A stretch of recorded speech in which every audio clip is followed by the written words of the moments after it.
私は優香。36歳の専業主婦だ。元同僚だった浩二と結婚して3年。待望の妊娠を機に退職した。今は実家に長めの里帰り中だ。というのも、私の実家はかなり遠方で、臨月になってからの里帰りは大変。それに加えて、今は夫が1年間の長期出張中だということもある。妊娠発覚と長期出張の決定がほぼ同時期で、なんでこんな時にと会社を恨んだものの、さすがに拒否もできない。出産後の手助けは見込めないし、妊娠中に万が一何かあったら大変だ。優香のご両親が近くにいた方がいざって時に安心だよ。大事をとって早めに里帰りしといた方がいいんじゃないかな。私の体と赤ちゃんを心配してくれる優しい夫の勧めに応じて、妊娠6ヶ月になってすぐ、飼い猫のミケを連れて実家に里帰りしたのだ。離れている間の夫婦の交流は、もっぱら LINE のビデオ通話。いい時代になったものだ。お疲れ。優香、体調はどうだ？赤ちゃんは元気か？元気。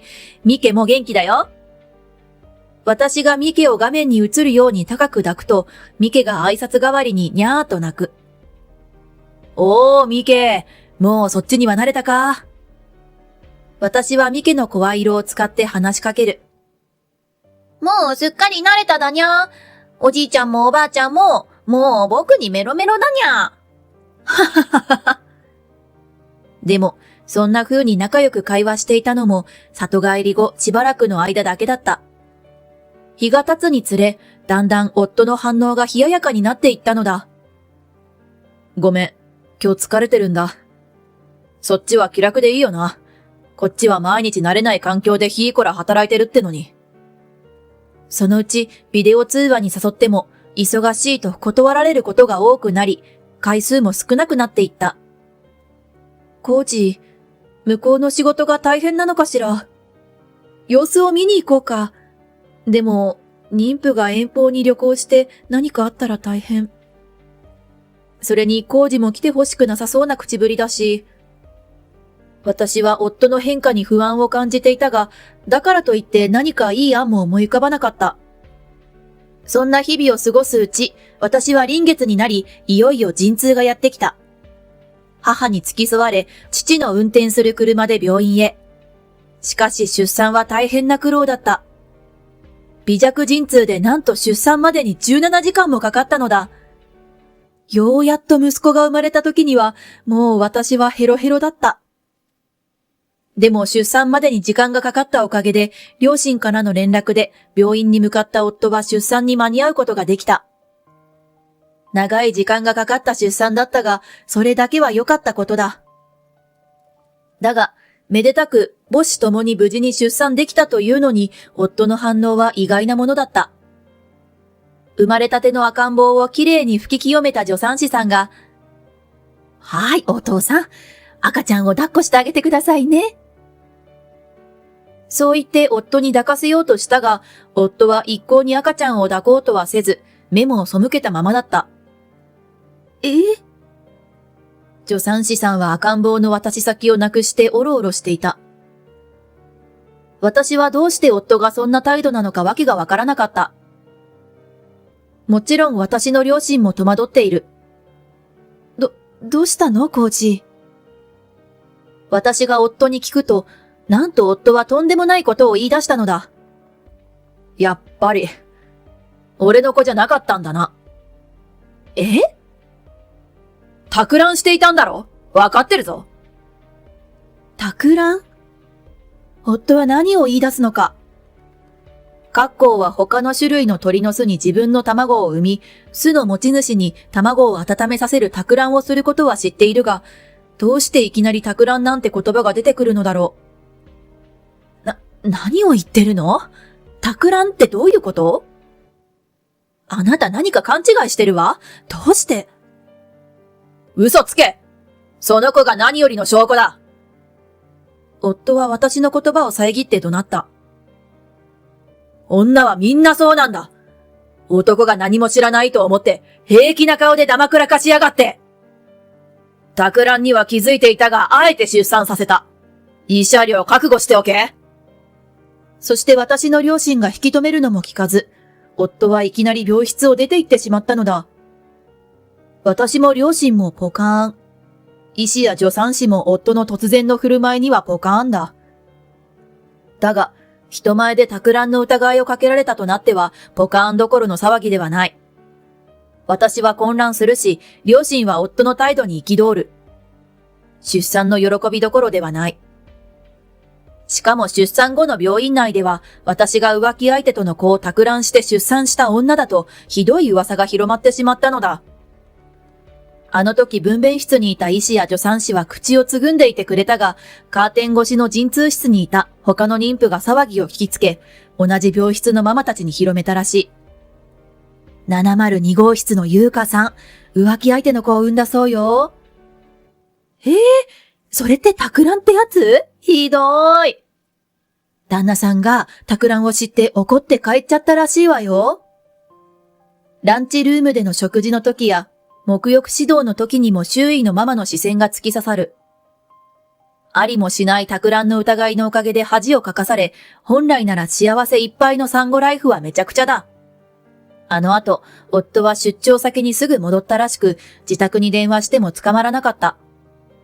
スマホに電話しても一向に出やしない。LINE をしても既読スルーだ。じれるような思いで入院生活を過ごし、3回から退院の許可が下りるなり、私は逃げるように病院を後にした。実家に戻ってからも何度も夫に連絡を試みた。が、依然として夫は電話も LINE も無視を続ける。ようやっと夫が電話に出たのは退院して1週間後だ。もうその頃には私も半分意地になっていた。もう、しつこいんだよ。電話に出るなり夫はこのありさまだ。しつこいって何よ。あなたが電話に出ないからじゃない。病院であんなこと言われて、ありえない嘘で両親の前で恥かかされて、おかげで退院まで針のむしろで、一体。はい。わかった。夫は私の言葉を遮った。こっちも退院したら離婚について話し合おうと思ってたところだ。離婚？言っとくが、実家から自宅に戻ろうとしてもお前の帰る場所はない。こないだ鍵屋を呼んで、自宅の鍵を交換しておいた。会社の先輩から弁護士も紹介してもらったし、弁護士から慰謝料請求の内容証明を送るから。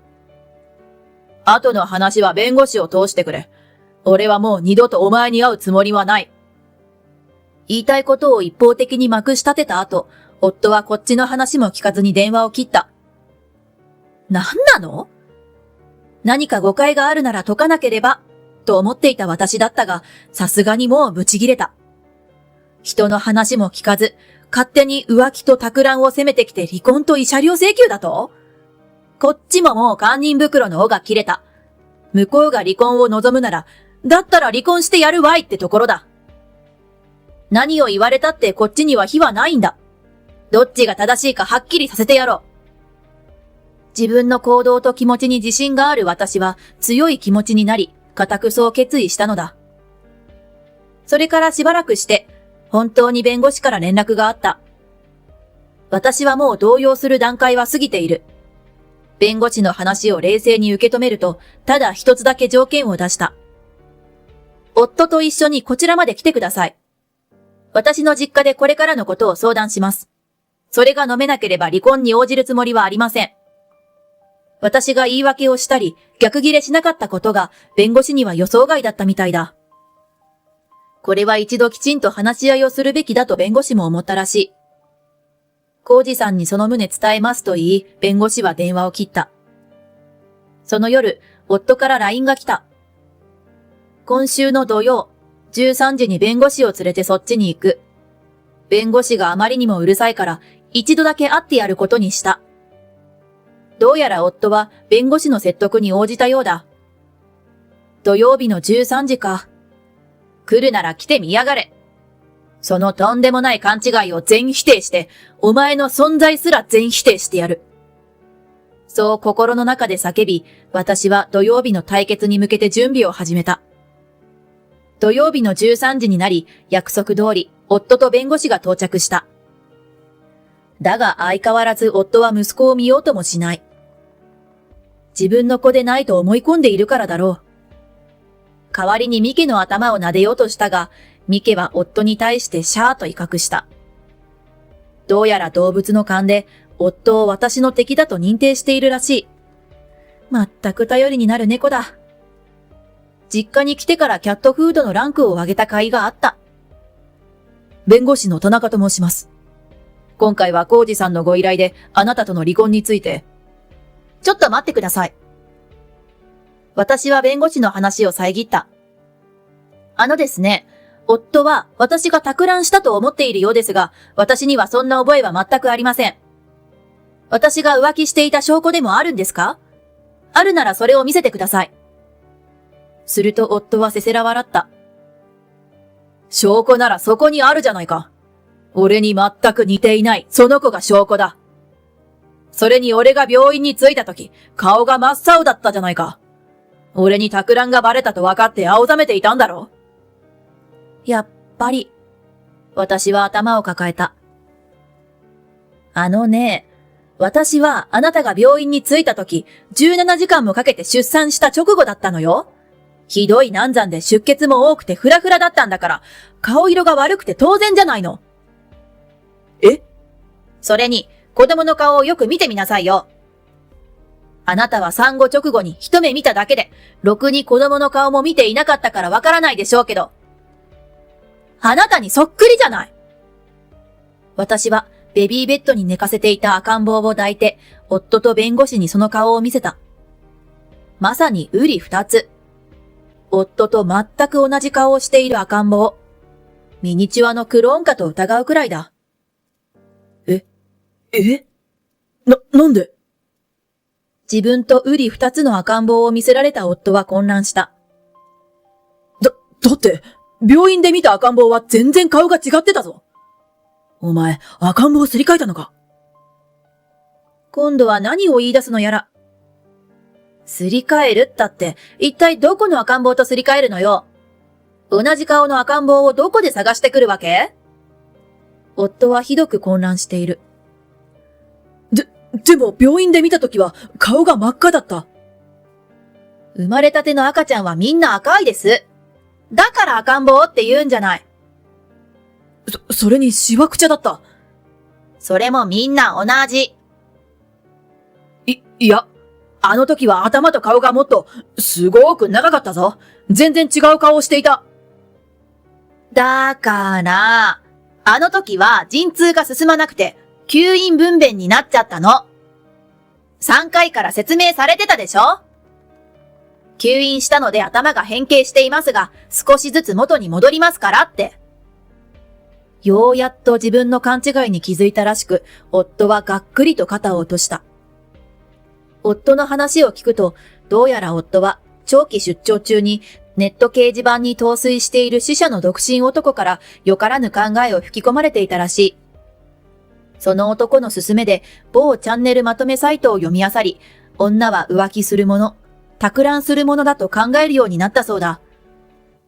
そして生まれた子供を見てみたら、自分とは全く違う顔の赤ん坊がいた。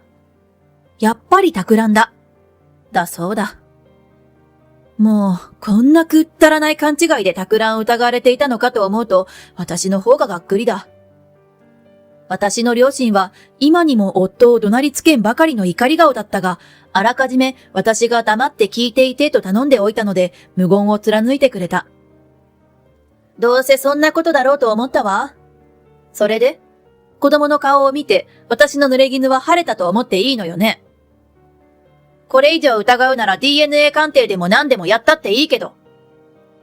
いや、そこまでは。あ、そう。じゃ、改めて離婚の話し合いをしましょう。私は冷静にことを進めた。私に離婚の原因や責任はないから、慰謝料はもちろんなしね。でも、私を疑って周囲に恥をかかせた名誉毀損の慰謝料はこちらから請求させてもらいます。財産分与もきっちり半分いただくわね。それと養育費についてだけど。もう別に離婚は必要ないんじゃないかと。俺の子だったわけだし。は？あんた勝手に人のこと疑っておいて何言ってるの？いや、その点は本当に申し訳なかった。反省してる。この通り。そこへ弁護士が口を挟んできた。ちょっと待ってください。何ですか弁護士さん。あなたに何を言われても離婚の意思は変わりませんよ。いえ、そうじゃありません。あなたから浩二さんへの慰謝料請求の話ですが。はい？浩二さんの浮気に対する慰謝料も追加した方がよろしいかと思われます。はぁ？何を？私も驚いたが、もっと驚いたのは夫だ。いきなり弁護士は何を言い出すのかと。実は私、友人から後輩が浮気されて困ってると浩二さんを紹介されまして。話を聞くと確かに離婚案件だと思い依頼を受けたのですが、浩二さんの話を持ちかけてきた私の友人が、あいつも浮気してるからどっちもどっちだけどなぁと話していたんです。詳しく調べてみることをお勧めします。はぁ？お前、俺の側の弁護士だろ？どうして俺に不利な話を？自分の浮気の方が暴露されて夫は慌てた。これだけコケにされたら、私だってもう面倒見きれませんよ。手を引かせていただきます。契約解除。いや、契約無効ですね。あなたからは着手金をまだお振り込みいただいていませんから。友人の後輩ということで振り込みが遅れても多めに見るつもりでしたが、それもあなたへの信頼をなくした原因ですね。つまり夫は自分が浮気しているから私も浮気していた方が都合が良かったんだろう。そうしたら私の浮気が原因ってことで離婚できるから。だから私にありえない托卵疑惑を押し付けたのね。図星だったのか、夫はどんどん顔が青ざめていった。依頼人本人の浮気は道義的には許しがたいものですが、依頼人を守るために私はこれまで口を閉ざしていました。しかし、本人の浮気を隠していただけでなく、離婚相手の浮気すら嘘っぱちだったとは。弁護士はメンツを潰されて怒りまくっていた。この弁護士が夫と委任契約をしなくなったってことは、私は弁護士に話を持ちかけた。あら、じゃあ今度は私の相談に乗ってくれます？実は今、離婚を考えてるんです。できるだけ多くのお金を相手から分取りたくて。私がいたずらっぽく笑いながら言うと、弁護士も同じような顔をして笑った。今の依頼人とは正式に契約解除の手続きを得ていないので、この場ではお答えできませんが、後日私の弁護士事務所にお越しください。その時にお話し合いをしましょう。つまりは OK ってことだ。私は満足した。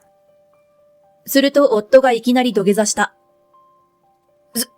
すまなかった。俺が全て悪かった。だから離婚だけはしないでくれ。頼む。私は夫に返事をする代わりにミケに向かって話しかけた。だそうよ、ミケ。どうする？そしてミケの声色で答えてやった。許せるわけないにゃ。こんな奴はお仕置きだにゃ。引っかいて猫パンチして、ずったずたのボロンボロンにしてやるにゃ。ひえ。私がミケをけしかける素振りをすると、夫は慌てて逃げていった。その後、私と夫の離婚が成立した。弁護士は財産分与に加え、不貞と私の名誉毀損に対するものの合計として、多額の慰謝料をもぎ取ってくれた。もちろん息子の親権は私なので、養育費の取り決めもしてある。夫の浮気相手は、長期出張先の死者の若い子だったらしい。今回のことが噂になり、その女の子は会社を辞めた。夫の出張期間はまだ残っているが、死者の全員が今回のことを知っているので針のむしろ。夫に托卵を吹き込んだ独身男にまで、は？あの掲示板の書き込みを鵜呑みにしたんですか？ありえないわ。ちょっと先輩をからかっただけっすよ、と馬鹿にされる始末。一刻も早く本社に戻りたいだろうけど、おあいにくさま。出張が終わっても本社に夫の席はない。これは私の元同僚に聞いたのだが、今の長期出張が終わったら、夫は直ちに次の長期出張が命じられる予定だそうだ。しかも今度は僻地のど田舎にある出張所で、要は体のいい島流しだ。ざまあみろという言葉しか出てこない。私は離婚後、本格的に実家に戻った。今は母の手を借りながら、育児に追われる毎日だ。落ち着いたら仕事を探そうとも思っている。息子には父親の分まで2人分の愛情を注いであげるつもりだ。猫のミケも息子を可愛がってくれるだろうから、合計すれば 2.5 人分になるかななんてね。ミケに目をやると、前足で顔を洗いながらちょっとウィンクしたように見えた。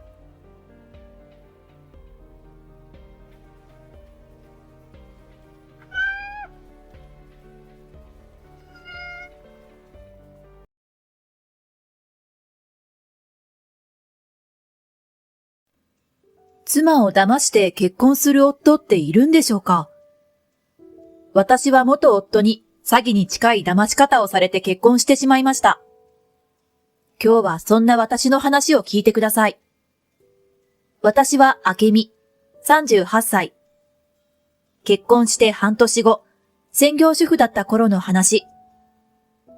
結婚するまで私はフルタイムでバリバリ働いていた。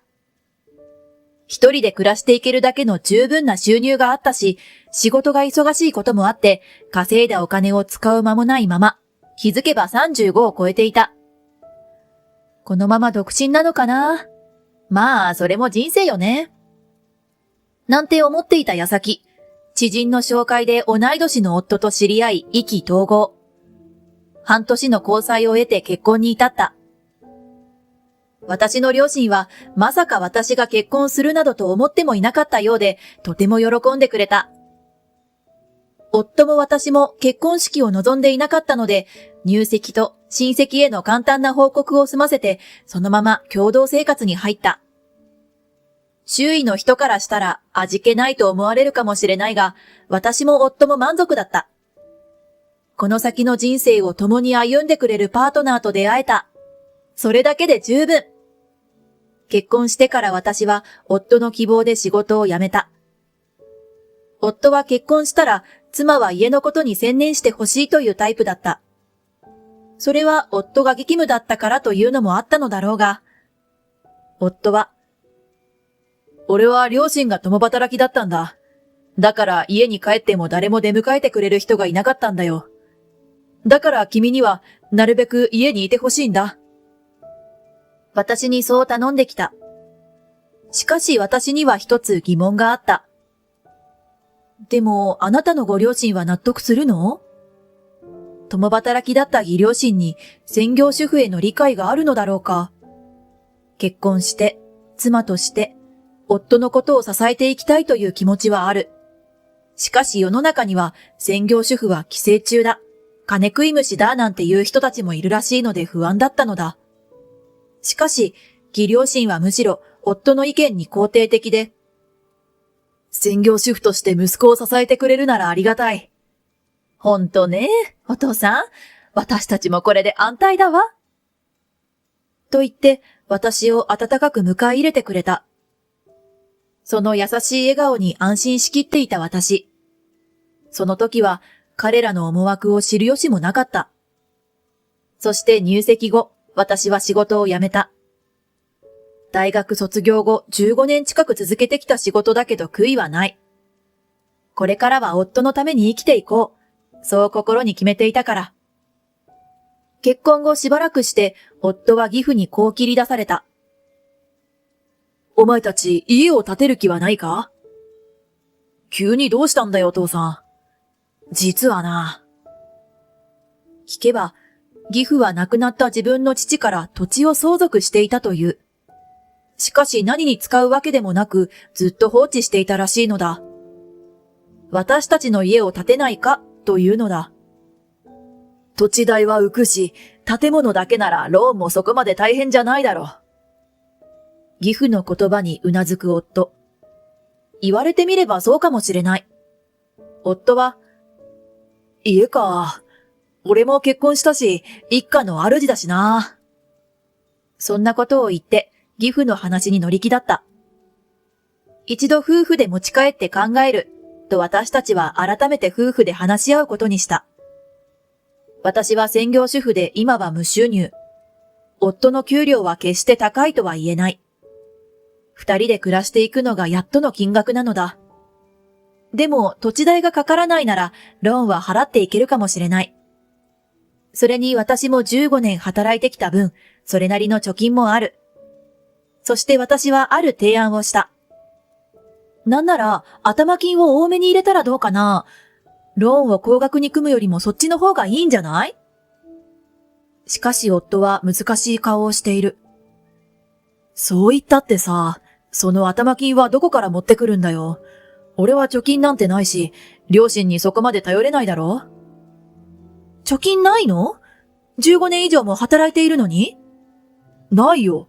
俺の給料でどうやって貯金するって言うんだよ。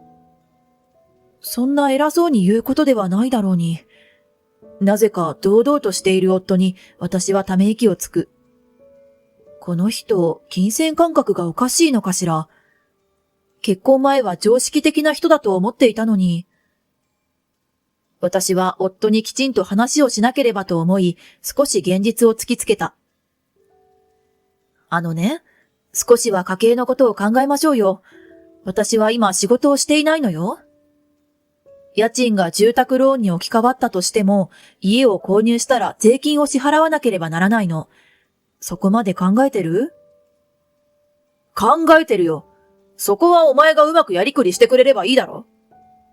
そんなこと言ったって限界があるわよ。うるさいな。何のために専業主婦になったんだ？俺を支えてくれるためだろ？そう言われて私は一瞬ひるんだ。確かに家計を引き締めながら上手にやりくりするのも妻として大事な仕事。確かにそうだけど、貯金もなしに家を建てようっていうのは。私が不安を口にすると、そんなこと言うならさ、お前は貯金してたのかよ。という夫の言葉に私は思わず、そりゃしてたわよ。と言ってしまった。その瞬間、夫の目が光るのが分かった。しまった、やられた。はめられたと思った時には遅かった。なんだ、お前の金があるじゃん。何をそんなに心配してるんだ？確かに私には1000万円近い貯金がある。でも、それを丸々家の購入に使うことは、なんとなくはばかられる。お互い金額を出し合って家の頭金にするならまだ理解できる。しかし、最初から私のお金を当てにするのはどうなの？とにかく、家のことはゆっくり考えようよ。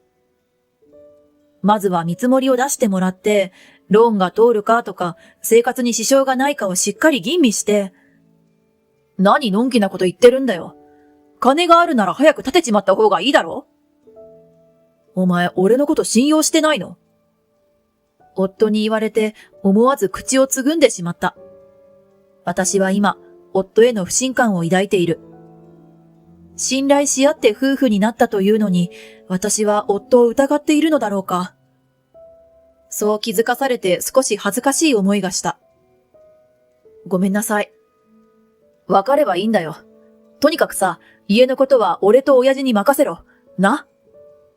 そう言われて私はこくりとうなずくことしかできなかった。そして家の建築に私の意見が一切入ることなくことが進んでいく。一番驚いたのは家の立地の場所だった。なんとそこは義実家のすぐ隣。確かに義実家の隣はずっと空き地だった。しかしそれが義父の所有していた土地だったとは。まさかの事態に私は驚きを隠せなかった。義両親との同居や隣近所に住むのは嫌だと最初から伝えておけばよかった。場所もしっかり確認しておけばよかった。でもあまりしつこく尋ねるといつも夫は、まだ疑ってるのか？ほんと何のために夫婦になったって言うんだよと私を責め立てるのでうまく聞くことができなかったのだ。きっと義両親も夫もあえて黙っていたのだろう。私をうまく騙してスープの冷めない距離に息子夫婦を住まわせることが目的だったのは間違いない。うまくしてやられた。私は建てられたばかりの綺麗な家を複雑な思いで見ていた。しかし意外なことに私の貯金を頭金にするという話はなくなっていた。夫は、この家は俺が建てたんだ。俺の名義でローンを組むのが当たり前だろ。そう言って私に自慢げに報告してきた。いろいろ言いたいことはあるけれども、夫はしっかり考えてくれていたのだ、と安心する私。義実家の隣ということは誤算だったが、今までもいい関係を築けているし、なんとかなるだろう。そう思っていた。おい、引っ越すぞ。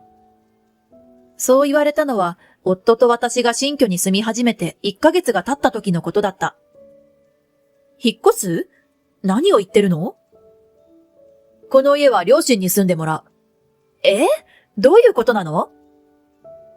あまりに唐突な言い分に私は頭の中がハテな状態。この家は夫が欲しくて建てた家。それなのになぜ義両親を住まわせるのだろう。どうもこうも、俺ら二人にこの家は広すぎるだろう。確かに 3LDK の我が家は二人には広すぎる。しかし、これは今後二人の子供ができることを考えての間取りではなかったのか？夫だって新築の我が家を見て、いつか大勢で賑やかに過ごしたいな、なんて言っていたのに。夫は困惑する私の顔を見て、何ぼさっとしてるんだ。父さんと母さんが来るぞ。片付けろ。片付けろって、一体どういうことよ。ばあさんを1階の和室に運ぶんだよ。ばあさんとは夫の祖母のこと。もう90近い義祖母は体を悪くしてもう一人で歩くことができない。義両親はヘルパーさんを雇いながら義実家で介護をしているのだ。ちょっと待って。それじゃあお父さんたち3人がこの家に来るってこと？そうだよ。どうしてそんなこと勝手に決めるの？勝手も何もここは俺の家だぞ。なんで俺が決めるのにお前の許可がいるんだ？それは、夫婦だからでしょ？私の中でふつふつと怒りが湧いてくるのを感じた。いくらなんでも勝手すぎる。どこまでこの人は自分中心なんだ？それに、そんなこと言ったらお父さんお母さんにだって広すぎるじゃないの。私は夫の言葉をそのまま返した。年老いた義祖母と義両親3人で 3LDK はどう考えても広すぎるじゃないの。それもそうだな。それじゃあ5人で住もう。なんでそうなるの？夫の理解不能な言葉に頭がクラクラする私。だってお前が広すぎるって言ったんじゃないか。それなら5人で住めば満足だろ？夫にまたもやはめられた気がして私は脱力する。この人に私は何度騙されるのか。とにかく、世帯主の俺が決めたんだ。お前ははいと言ってればいいんだよ。それとおばあさんの介護、お前に頼むわ。お前は専業主婦なんだし、当然だよな。夫は決定事項のようにそう言って、一度自分の実家へと戻っていった。そして今度は義両親を連れて再び現れた。明美さん、事情は分かっただろう？介護をよろしく頼むぞ。あなたが専業主婦で本当に良かったわ。やっぱり母さんの言う通り仕事を辞めさせて正解だったな。3人でやけに盛り上がっている。その時私は気づかされた。そうか。結婚するとき仕事を辞めさせるようにうまく仕向けられたってわけ？彼らの思惑を知って私の怒りは頂点に達した。最初からそういうことだったのね。仕事を辞めてるんだから介護ができるでしょ？これからお前の仕事は介護だぞ。しっかりやれよ。お断りします。私がきっぱり断ると3人が一瞬でシーンとなる。断るだと？お前何様なんだよ。それはこっちのセリフでしょ？散々騙しておいてひどすぎるわ。私は夫を睨みつけた。しかし夫はにやりと笑って、切り札と言わんばかりに私にあるものを差し出した。嫌なら離婚な。そう言って記入済みの離婚届を私に投げつけてきた。そう、これが彼の答えなのね。仕事を辞めさせるのに成功した以上、この家から出ていけないと思っているんだわ。そうはいくもんですか。私は床に落ちている離婚届を拾い上げ、わかったわ。離婚しましょう。とすぐに記入した。三人とも、まさか私が離婚を承諾するなんて思ってもみなかったようで、唖然とした顔をしている。え、明美？ほら、この通り記入したわよ。これで離婚成立ね。明日にでも役所に提出してくるわ。いや、ちょっと待って。なんでそんなあっさり。私は離婚届を持ってすぐに2階へと上がった。専業主婦になってからというもの、自由に使えるお金も少なく、私物は随分と減ってしまった。時には自分の持ち物を売って生活費の足しにした。貯金には手をつけるのがなんとなく怖かった私。でもそれは、もしかしたら夫との結婚生活に嫌な予感がしていたせいなのかもしれない。事実、夫や義両親は私を介護奴隷に貶めようとしていた。本当に嫌な奴らに当たってしまった自分を憎んだ。簡単に荷物をまとめて私はすぐに家を出た。そして次の日には離婚届を提出。私は晴れて彼と他人になった。提出後、元夫婦の家へ荷物の整理に向かった私。彼は仕事を休んだのだろうか、なぜか家にいた。明美、何かを言いたそうにしている彼を私は無視して片付けを進める。すべての荷物整理を終えるのに2時間はかからなかった。生活に困ったらいつでも連絡しろよ。私が家の鍵を返して家を出ようとすると、そんなことを言い出した。何を今更。あなたよりは余裕があるから大丈夫よ。それより給料からしっかりローンや税金払ってくださいね。まあ、なんとかなるだろう。彼の楽観的な言葉に私はもはや何も感じない。きっとこれまでもなんとかなるとやってきたのだろう。計画性はないのに私を陥れる罠は周到に張っていた。こんな人とは一刻も早く離れたい。その一心で私は家を出た。そして3ヶ月ほどが経ち、新たな生活が落ち着いてきた頃、私の元に電話がかかってきた。お願いだ。助けてくれ。それは元夫の声だった。しまった。離婚した時点で携帯番号を変えるべきだった。仕方ない。私は感情を抑えて返事をした。はい。どちら様ですか？俺だ。話を聞いてくれ。本当に困ってるんだ。あまりの慌てっぷりに、情など一切感じていない私も少し興味が湧いた。一体何があったというのだろうか。そして電話じゃ話しづらいから待ち合わせをしようということになり、私は指定された喫茶店へと向かう。なぜか義両親も一緒だった。それで何の用？頼む。金を貸してくれ。開口一番、頭を下げて頼む元夫。こんなはずじゃなかったんだ。ローンだって払えるはずだったのに。こんなはずじゃ。そう言って彼は状況を話し始めた。月々のローンの支払いは彼の給与の4割を占めていた。それでも一人で暮らすなら払っていけそうに見えたが、事情はそれだけではなかった。会社の経営が悪化し、給与が大きく減ってしまったという。ボーナスの出る見込みもない。何の考えもなく、賞与払いを多めに設定していたことがあだになった。義両親にも貯金がなく、生活破綻しそうだと。そう言って泣きついてきたというわけだ。本当に無計画な人だ。落ち込む彼の代わりに義父が口を開く。あなたには貯金があるんだろう。離婚しなければ余裕で払えたんだ。どうか息子のために払ってやってくれないか。その時ピンときた。元夫は家のローンがきつくても、私の貯金があれば生活できると高をくくっていたのではないか。彼だけではなく、元義両親も。どこまで人を馬鹿にすれば気が済むのだろう。私はもう彼らに遠慮する必要はないと確信した。お断りします。私を騙して、同居させて介護まで押し付けようとした人たちを誰が信用しますか？騙されたんですから、私の方が慰謝料を請求したってよかったんですよ。でも、一時も一緒にいたくなかったんです。だいたい、離婚届を準備してたのはそちらでしょ？私がそう言うと、鳩が豆鉄砲を食らったような顔をして固まる彼ら。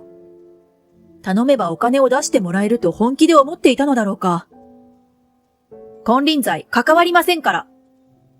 そして私は一つ疑問をぶつけてみた。今日おばあ様は家にいらっしゃるんですか？義両親がここにいるということは、義祖母は家に一人でいるのではないだろうか。まあそうだが。気温がこんな40度近くの日に ?90 近いお年寄りを一人で？それはあなたには関係のないことだろう。義父がむっとした表情で答える。介護が必要だと分かっていて一人で放置して、おばあ様が熱中症になったらどうなりますかね？場合によっては保護責任者遺棄致死罪。法律名を挙げると驚いて足早に退散してくれた。これ以上彼らに関わるとろくなことはなさそうだ。早速携帯を着信拒否にしたので、幸いその後の連絡はない。風の噂によると、元夫も義両親も今もあの家に住み続けているが、隣近所に金の無心をお願いするので嫌われて孤立しているという。彼のわずかな給料、義両親と義祖母の年金で何とか支払いを続けているが、そろそろ限界に近づいているそうだ。嫁が出て行ったせいで生活が苦しくなった、と元夫がこぼしていたのを近所の方が知らせてくれたのだ。私はというと、その後仕事に復帰した。結婚前から持っていた簿記の資格が役に立ち、とある会社の事務職として雇ってもらうことができたのだ。正社員とはいかなかったが、年齢を考えると仕方がないのかもしれない。一人で生活するには問題ない給料だし、貯金も十分にある。結婚前にきちんと貯蓄をしておいてよかった。明美さん、いつも丁寧に仕事をしてくれて助かるよ。課長にそう言われると光栄です。会社での人間関係も良好で、離婚して新しい人生を歩んでよかった。そう思っている。ところで再婚する気はないかね？どうしたんですか、課長。実はいい人がいるんだよ。まさかのお見合いの申し出に私は身構えるのだった。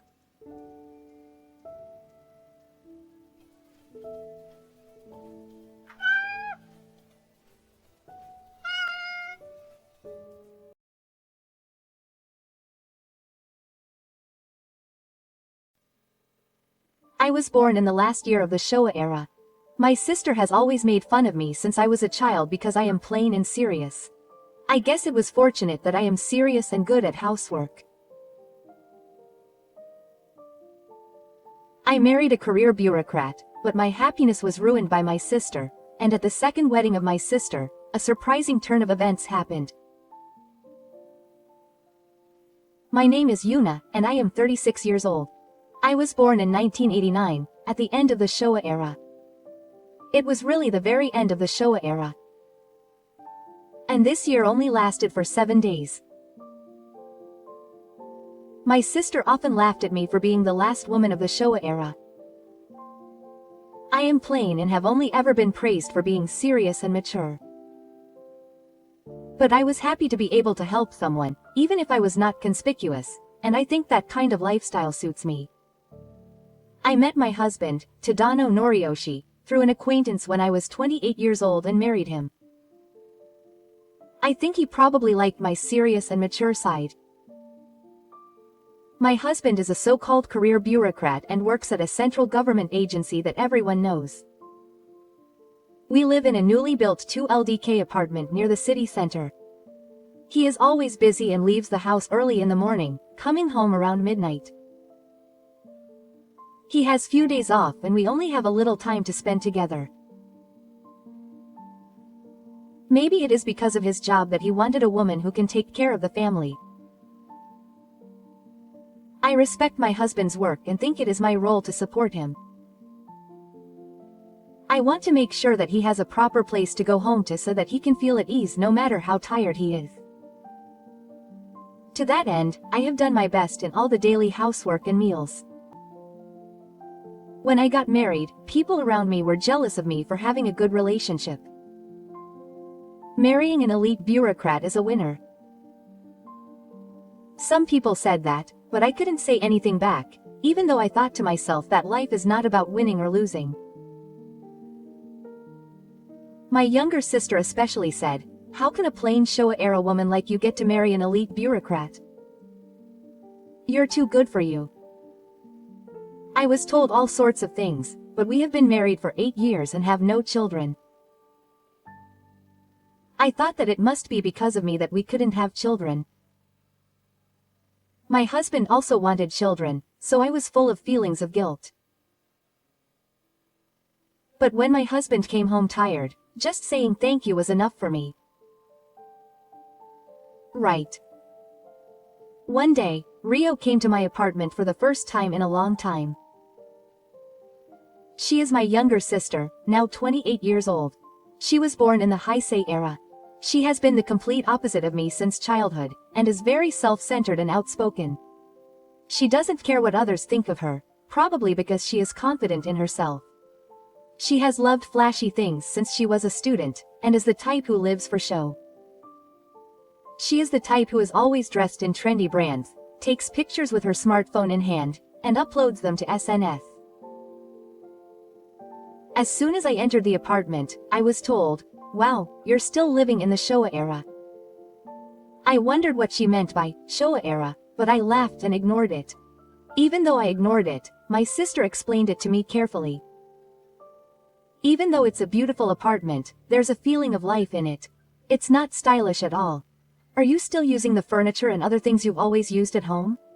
The curtains are ugly and there are 100 yen plastic containers lined up in the lobby. I'm the type of person who doesn't care about anything as long as it's usable, so I'm not interested in branded items. I think 100 yen shops are cheap, convenient, and great. Since you're a high-class man, you should buy some furniture that looks good on Instagram. My sister said, laughing. Well, I like this lifestyle, Mari-chan. My husband said that and followed me. Oh, you're so kind, I'm glad. My sister pouts, thinking that my sister is being mean. My sister has been making this expression since she was a child, knowing that she's cute. You're still as cool and handsome as ever. Oh, I bought some cake, so let's have tea. I was strangely familiar with my husband in such a light-hearted tone, but I didn't think about it too deeply. I never expected things to turn out like that. 3 months later, my husband suddenly told me, "Yuna, I'm sorry. Please divorce me. I'm marrying Rio. Ari is pregnant. It's my child. I'll take responsibility." My mind went blank. At first, I didn't understand what he was saying. You might call me naive, but I never once doubted my husband's relationship with my sister. My sister often told me. My sister used to say that I was being unfair to marry such an elite and not bad-looking guy, but she has been saying this since we were kids. And if I have something that seems even a little bit more valuable than her, she says, "You're being unfair."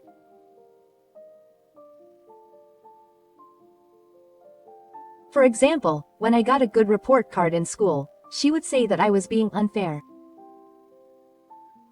I was in middle school and my sister was in the lower grades of elementary school. The format of the report card is different and it's not something that can be compared. Even when it comes to birthday presents from parents, it's natural that middle school students and lower grades of elementary school students get different presents, but she still says that I'm being unfair. When I went to college and got a job at a fairly well-known company, she said that I was being unfair. I tried my best in my own way, so I was just confused when she said that I was being unfair. So even when she said that I was being unfair to marry such an elite and not bad-looking guy, I thought it was just normal and didn't pay much attention to it. But something unbelievable like that actually happened between my sister and her husband. That was reality. I'm sorry, Yuna. I just wanted a child. That's all. My husband left me with just those words. To be honest, I felt like I was going to break. After my husband left, I was alone in the apartment with no one to feed him, so I cooked and cleaned the room without thinking. But strangely, I didn't cry. My parents called me and asked what was going on. I thought so. But then they divorced and the husband and his wife remarried. I'm fine, so don't worry. I said that and hung up the phone. My husband contacted me several times in a business-like tone, and he paid me alimony on top of the property division upon divorce. I didn't fight about it because it seemed like someone else's words. Then one day, I received an invitation to my sister's wedding. Inside the envelope was a gold-plated announcement, a homely party to celebrate her pregnancy in a luxurious first-class hotel with a huge dress, and as I read on, my heart became darker and more depressed, in contrast to the glittering announcement. I can't understand why my sister would send me such an invitation after taking my husband away from me. There's no way I'm going. I threw the announcement in the trash, and a while later, my sister called me to say she wasn't coming to my wedding. What kind of nerve does she have? Won't you see me happy? Rio, can't you imagine how I'll feel when I see you marry your ex-husband? Even though I said that, my sister didn't seem to mind. Then I don't need the ceremony or the reception, just come to the after party. I'll be happy even if you just show up. She kept asking me so much that I agreed. After I hung up the phone, the cheerful voice of my sister echoed in my head and I cried for the first time since my divorce. I continued to cry alone in my room. When the tears finally dried up, I felt refreshed. My face was incredibly bright, but I decided that if I showed up at the after party of my sister's wedding, I would move out of the apartment I lived in with my husband, no, my ex-husband, and move to a more private place. I made progress on my furniture and interior, bought new appliances and tableware, and felt like I had reset everything and started my life over. I also had to look for a job. I registered on several job-changing websites on my smartphone and thought about what kind of work I really wanted to do. The venue for the after-party of my sister's wedding was a fancy Italian restaurant. It was as glamorous as a celebrity's party. The chandeliers were sparkling and I was clearly out of place among the people dressed up. I felt a little relieved that neither of the parents nor relatives attended the after-party. It seemed to be a party for friends. I wondered if my sister had so many friends, but it seems they were people she met on social media. Everyone was taking pictures and videos with their smartphones. I went to my sister's house and congratulated her. I said I was going home. I kept my promise to just show up. I don't really like this strangely righteous and serious side of me. I suddenly looked at my ex-husband next to my sister, who was turning his face away from me. His chest was a little bit. I wish you happiness. I called out to him and was about to head to the exit of the store when my older sister came to see us. She's ugly, born in the Showa era, but she's a nice person. My sister took the microphone and said this. For a moment, the surroundings were quiet and everyone's attention was on me. My sister has always been plain, but she's really good at housework, and we're busy and we're going to have a baby, so I think it would be okay to hire her as a fire government employee. Oh, or someone else could help me out. She seems a little drunk. Even though she has a baby in her belly. Rio, stop it. Her ex-husband finally steps in. What, does being an ex-wife change anything? I told you I'm the only one you love now, my sister said, laughing with a microphone in hand.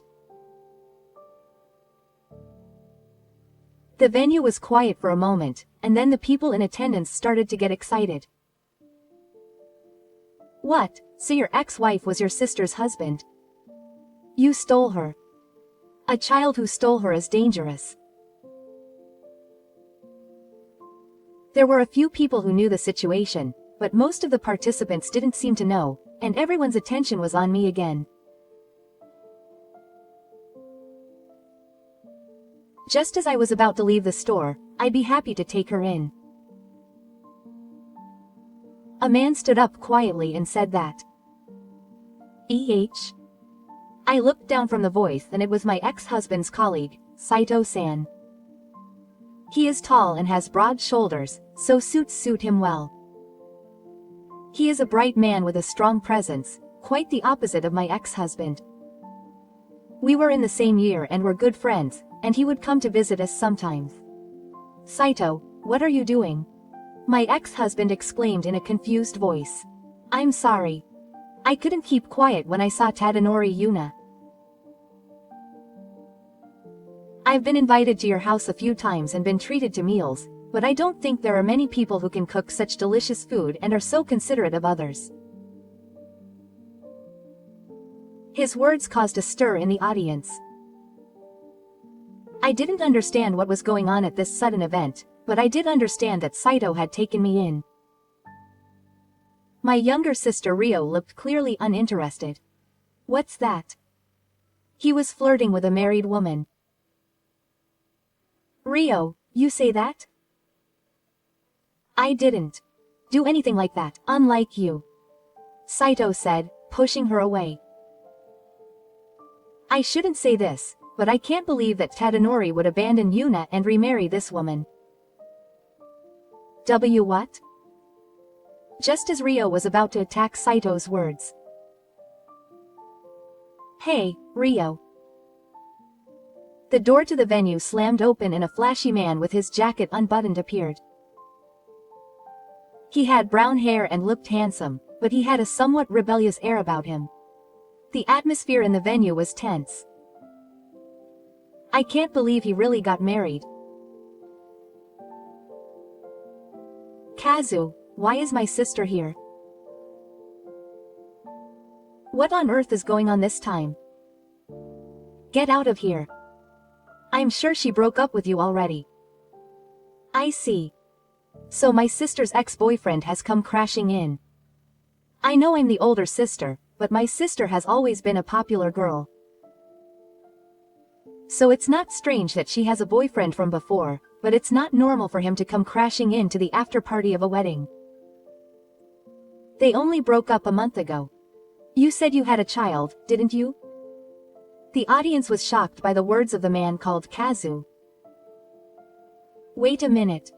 What are you talking about? You're pregnant with my child, aren't you? You said you were going to break up with me because you were marrying an elite, but I just couldn't accept it, so I was investigating your behavior.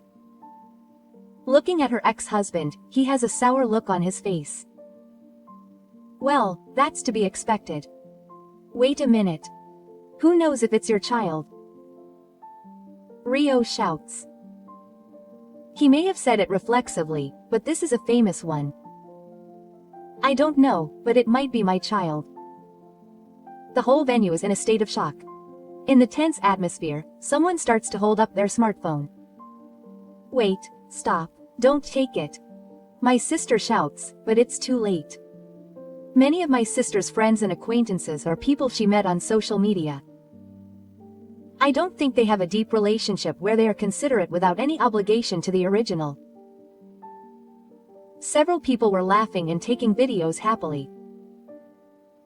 The man named Kazu looks like a handsome guy, but he is a picture of a Keisaku Naranashi. If she were to choose a husband, she would choose my ex-husband even if it wasn't my sister. In other words, my sister was cheating on him. I don't know if the other person was this man named Kazu or my ex-husband, Tadanono Noriyoshi, but she had a child. It seems that they managed to get married by saying that it was Tadanono Noriyoshi's child. Saito-san whispered to me while watching her. You're an amazing sister. This is Tadanori's poison. Really? She divorced me and remarried, saying she would take responsibility for having a child. But you can't believe that the child might not be yours. Tadanori, believe me, I've already broken up with that man. The baby in your belly is yours. My sister said this as if clinging to Tadanori-san, who was standing next to her. No, you won't know until it's born, right? Tadanori-san had a slightly off reaction. I wish he'd gotten angry or yelled at her, but I think it's typical of him to be a good-natured person. If you test the DNA before the birth, you'll know whose child it is. When I said that, he looked at me in surprise. If you take a simple test at the clinic, you'll get the results in 12 or 2 weeks. The system is said to be more than 99%. The reason I know this is because I found out when I was researching infertility and childbirth after not being able to have a child even after getting married for a while. I see. Let's do the test then. When my ex-husband said that, I thought, wait a minute, what about marriage? We're married, right? No, fortunately we haven't registered our marriage yet, so we can take the test and then we can do it. Tadanori, what if the baby in your belly is yours? Will you get married? Saito asked. I would. I can hear the warning, are you serious? Then, if it's not my child, then of course the marriage is cancelled. Wait a minute. No way. My sister retorts, but does she think she's in a position to say something like that? I decided to get married because you said you were pregnant. But if the baby in your belly isn't my child, then there's no need to get married. My ex-husband explained to my sister calmly. For some reason, the people around him nodded as if they understood. I don't intend to forgive my ex-husband for giving in to my sister's temptation, but I thought he really decided to marry my sister for the sake of his child. But my ex-husband, my sister, and my sister's ex-boyfriend, Kazu, will have a hard time from now on. But it's no longer relevant to me. Would you like to go out, Yuna-san? There's a quiet and delicious restaurant nearby. Would you like to join me? Saito-san asked me. Yuna-san got divorced and became free, right? So I thought it would be okay for me to invite her to dinner, but Saito-san invited me seriously, although he was a little embarrassed. Yes, I'd be happy to.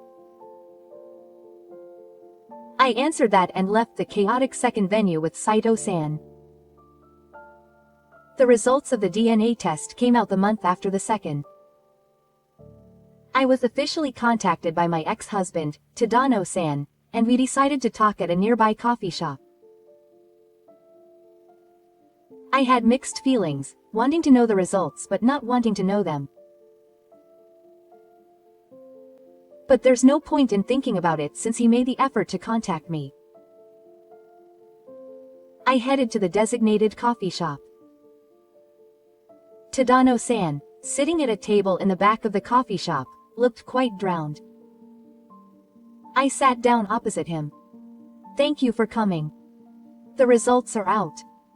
He said that and showed me an envelope with a paper that clearly said this. The large children being tested will not be recognized as having a biological relationship with the man who was applied for. I was feeling that I had expected it, and wondering what would happen to my sister from now on. As I thought, it was wrong. Tadanori-san's face had a mixed expression of emptiness and emptiness. Then I won't marry Rio. I can't. That's true. Of course, yes. Even if it turned out to be my child, I didn't think the marriage would work out, so it might have been a good thing. I said quietly. If you think about how Aya was about to be disturbed, I think it would be difficult to make a woman who tried to do such a thing your wife and live a happy life. I'm really sorry for what I did to Yuna-kun. Tadanori-san bowed deeply to me. I know that he wanted a child. I know that he divorced me to take responsibility for his child as a child. But the fact that he cheated with my sister remains unchanged. Even if it was my sister who invited him. I can't let it go and forget it. I can't say I forgive him. He suddenly told me he was getting divorced. And to marry my own sister. Yes. I'm really sorry. I cried a lot. I cried so much that I was surprised at myself. Then I felt relieved and didn't care about you anymore. Well, I can't say I forgive you, but I don't hate you or resent you anymore. You can forget about me and think about the future. I said that from the bottom of my heart. Tadanori looked a little tearful and understood. I said, I'm sorry, but I wanted to eat Yuna's food again. I agree. I also wanted you to eat delicious food for the rest of your life if I could. That's what I thought in my heart. Given the results of the PNA test, my sister's relationship with Tadanori has completely collapsed. I can't believe my sister. She was making a fuss that this test was definitely wrong, but the testing system is close to 100%. No matter what my sister says, the facts can't be changed. When my parents found out about the end of Tenmatsu, they finally got over their preconceptions and intervened, scolding my sister for not remembering raising her like that, but it was already too late.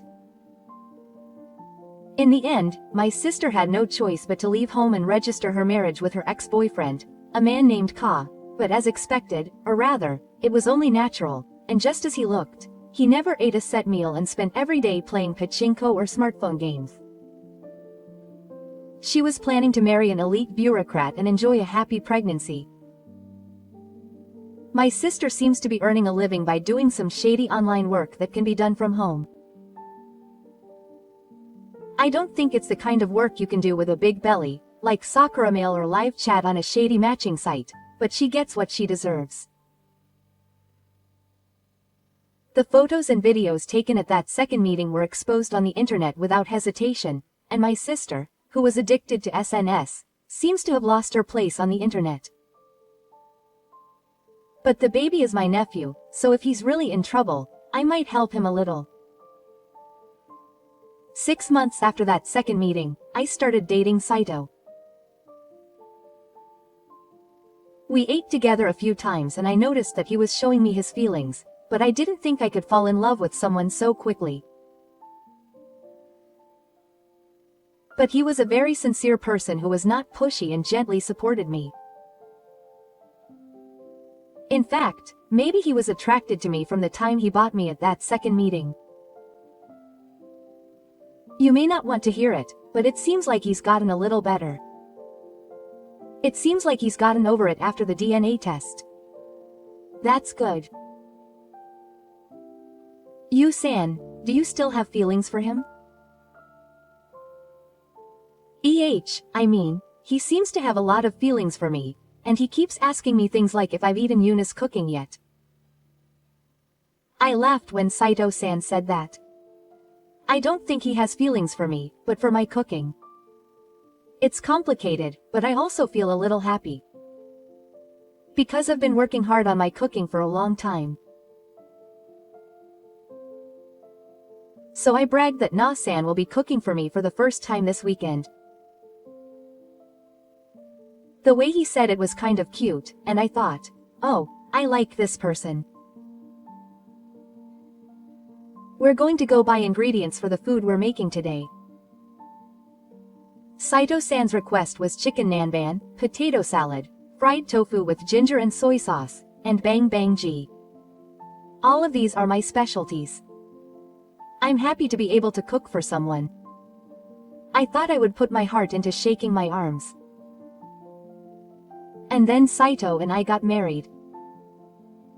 It had been about a year since the incident with my sister's second wedding. Do you really not need to have a wedding ceremony? You don't have to be shy just because it's your second wedding.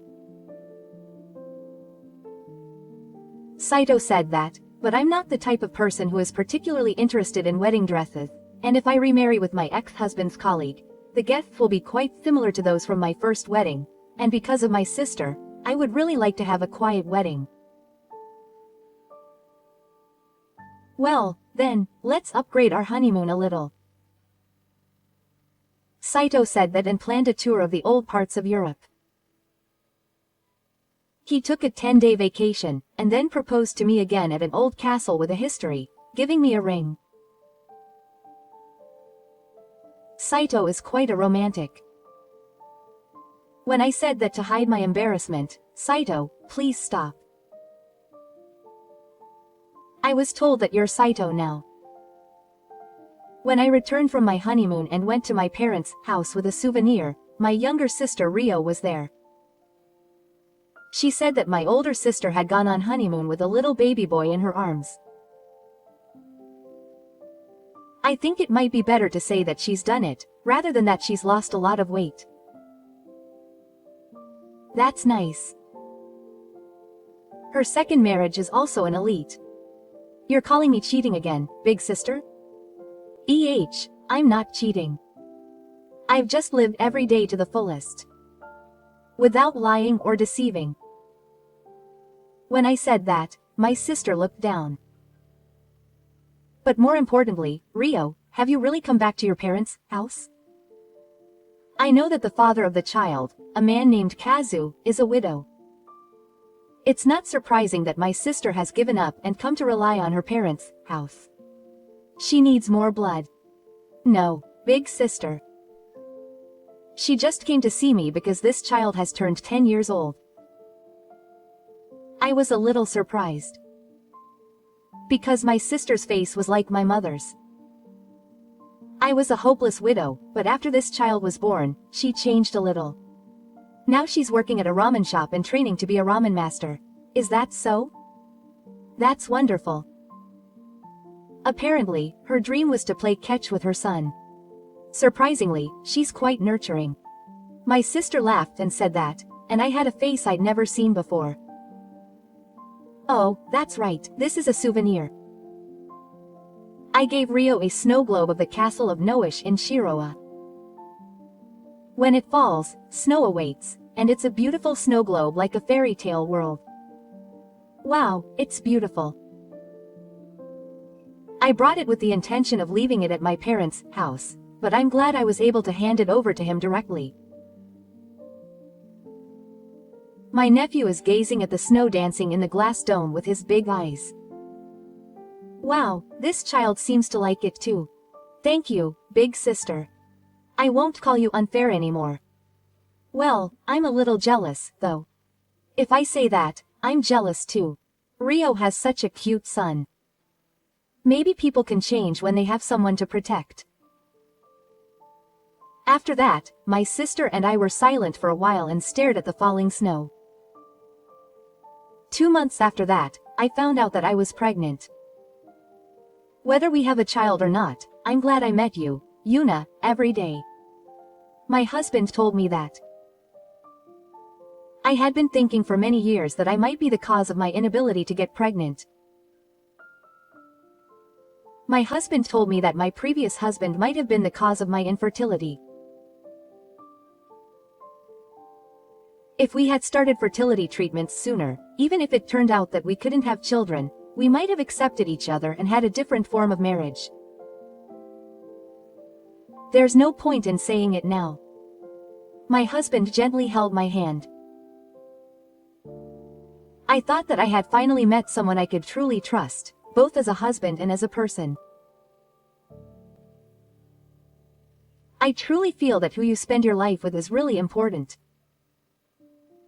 One day my husband came home from work with a cake box hanging from his arm. Today was Heart Day, right? A reward for working hard, yes. Is this my favorite cheese? Of course I remember it well. When I saw his face as he said this and laughed, I couldn't help but cry and tried to hide it. I'm really the last happy woman of the Showa era. My husband suddenly burst out laughing. I'm sorry. I remembered something, that shocking Nijikai where Ryo-chan was. Oh, she's ugly, born in the Showa era, but she's a good person. Someone please be the fire government. Even when I remember it, it's a terrible thing to say, but I can't help but laugh too. I'm sorry. But I'm glad she became my wife and not the fire government. To me, you are the kindest and most beautiful Showa woman in the world. My husband said this with a slightly embarrassed smile. I felt embarrassed when he said that. But I thought to myself, I want my unborn child to call me the best mother in the world. I was born in 1989. I only had 7 days. In some ways, I am a rare Showa born. But I was born at the end of that short Showa era, and now I am living in the best Reiwa era.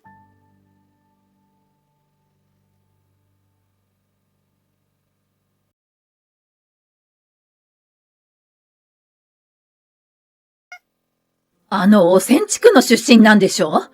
中卒の低学歴女と出来婚なんて絶対ダメ。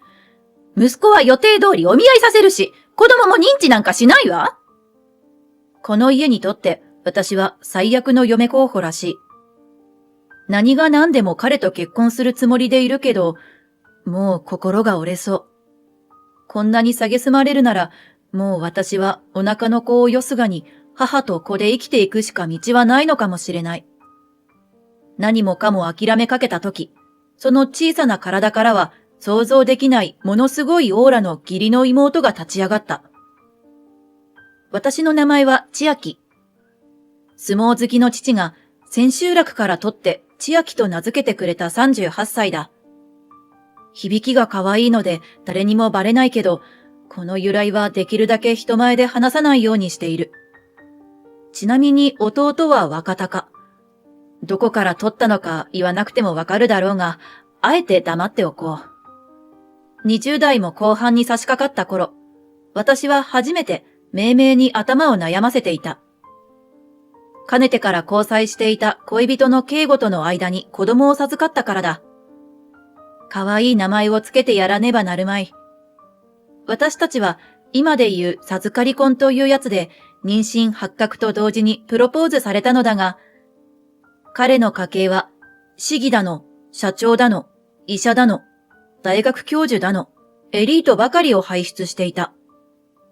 彼もご多分に漏れず、将来は父親の後を継いで大きな会社ではないものの社長になることが決まっている。たまたま飲みに行った先で知り合っただけの私には住む世界が違う相手だった。とはいえ、彼にはエリートを鼻にかける様子などみじんもない。むしろその鼻の穴に割り箸を詰め込んで私の笑いを取ろうとした結果、1時間ほど鼻血が止まらなくなるような、本当に思考回路は大丈夫なのかと心配になるくらいひょうきん者だった。そんな彼から結婚の挨拶に行く際、念押しのように言われたことが3つある。エリート志向で上から目線が激しい失礼な両親だから何を言われても聞き流してほしい。授かり婚はすべて女の責任だと罵って嫌っている。両親の言うことは大体間違っている。これだけでも彼が両親を嫌がっていることがよくわかる注意事項だった。姑に至っては、二人で結婚の挨拶に来ると知った時も、絶対認めないと、私の顔も見たことがないのに全力で否定していたらしい。言ったら言ったで、針のむしろであることは嫌というほどわかっていたが、どうしても結婚したいと思っていたので、意を決して彼の家に向かった。ところが、家に到着し、彼が玄関のドアを開けた途端、中から塩が飛んできた。驚いてみると、来たわね、盛りのついたメス猫と叫びながら、姑が袋入りの塩を撒いていた。残念ながらその塩は私ではなく、すべて彼が被ってしまった。唖然とする私と、いきなり何なんだよとブチ切れる彼。姑は、あなたにかけるつもりじゃなかったのと謝ったが、彼は、いやいや、千秋にかけてもダメだろうがと呆れていた。息子に怒られたのが不愉快だったのだろう。姑は私を睨みつけてこう言った。入りたければ入りなさい。と。人様の家を訪問していらっしゃいとか帰ってくださいではなく、入場の可否は自分で決めろと告げられるのは初めてだった。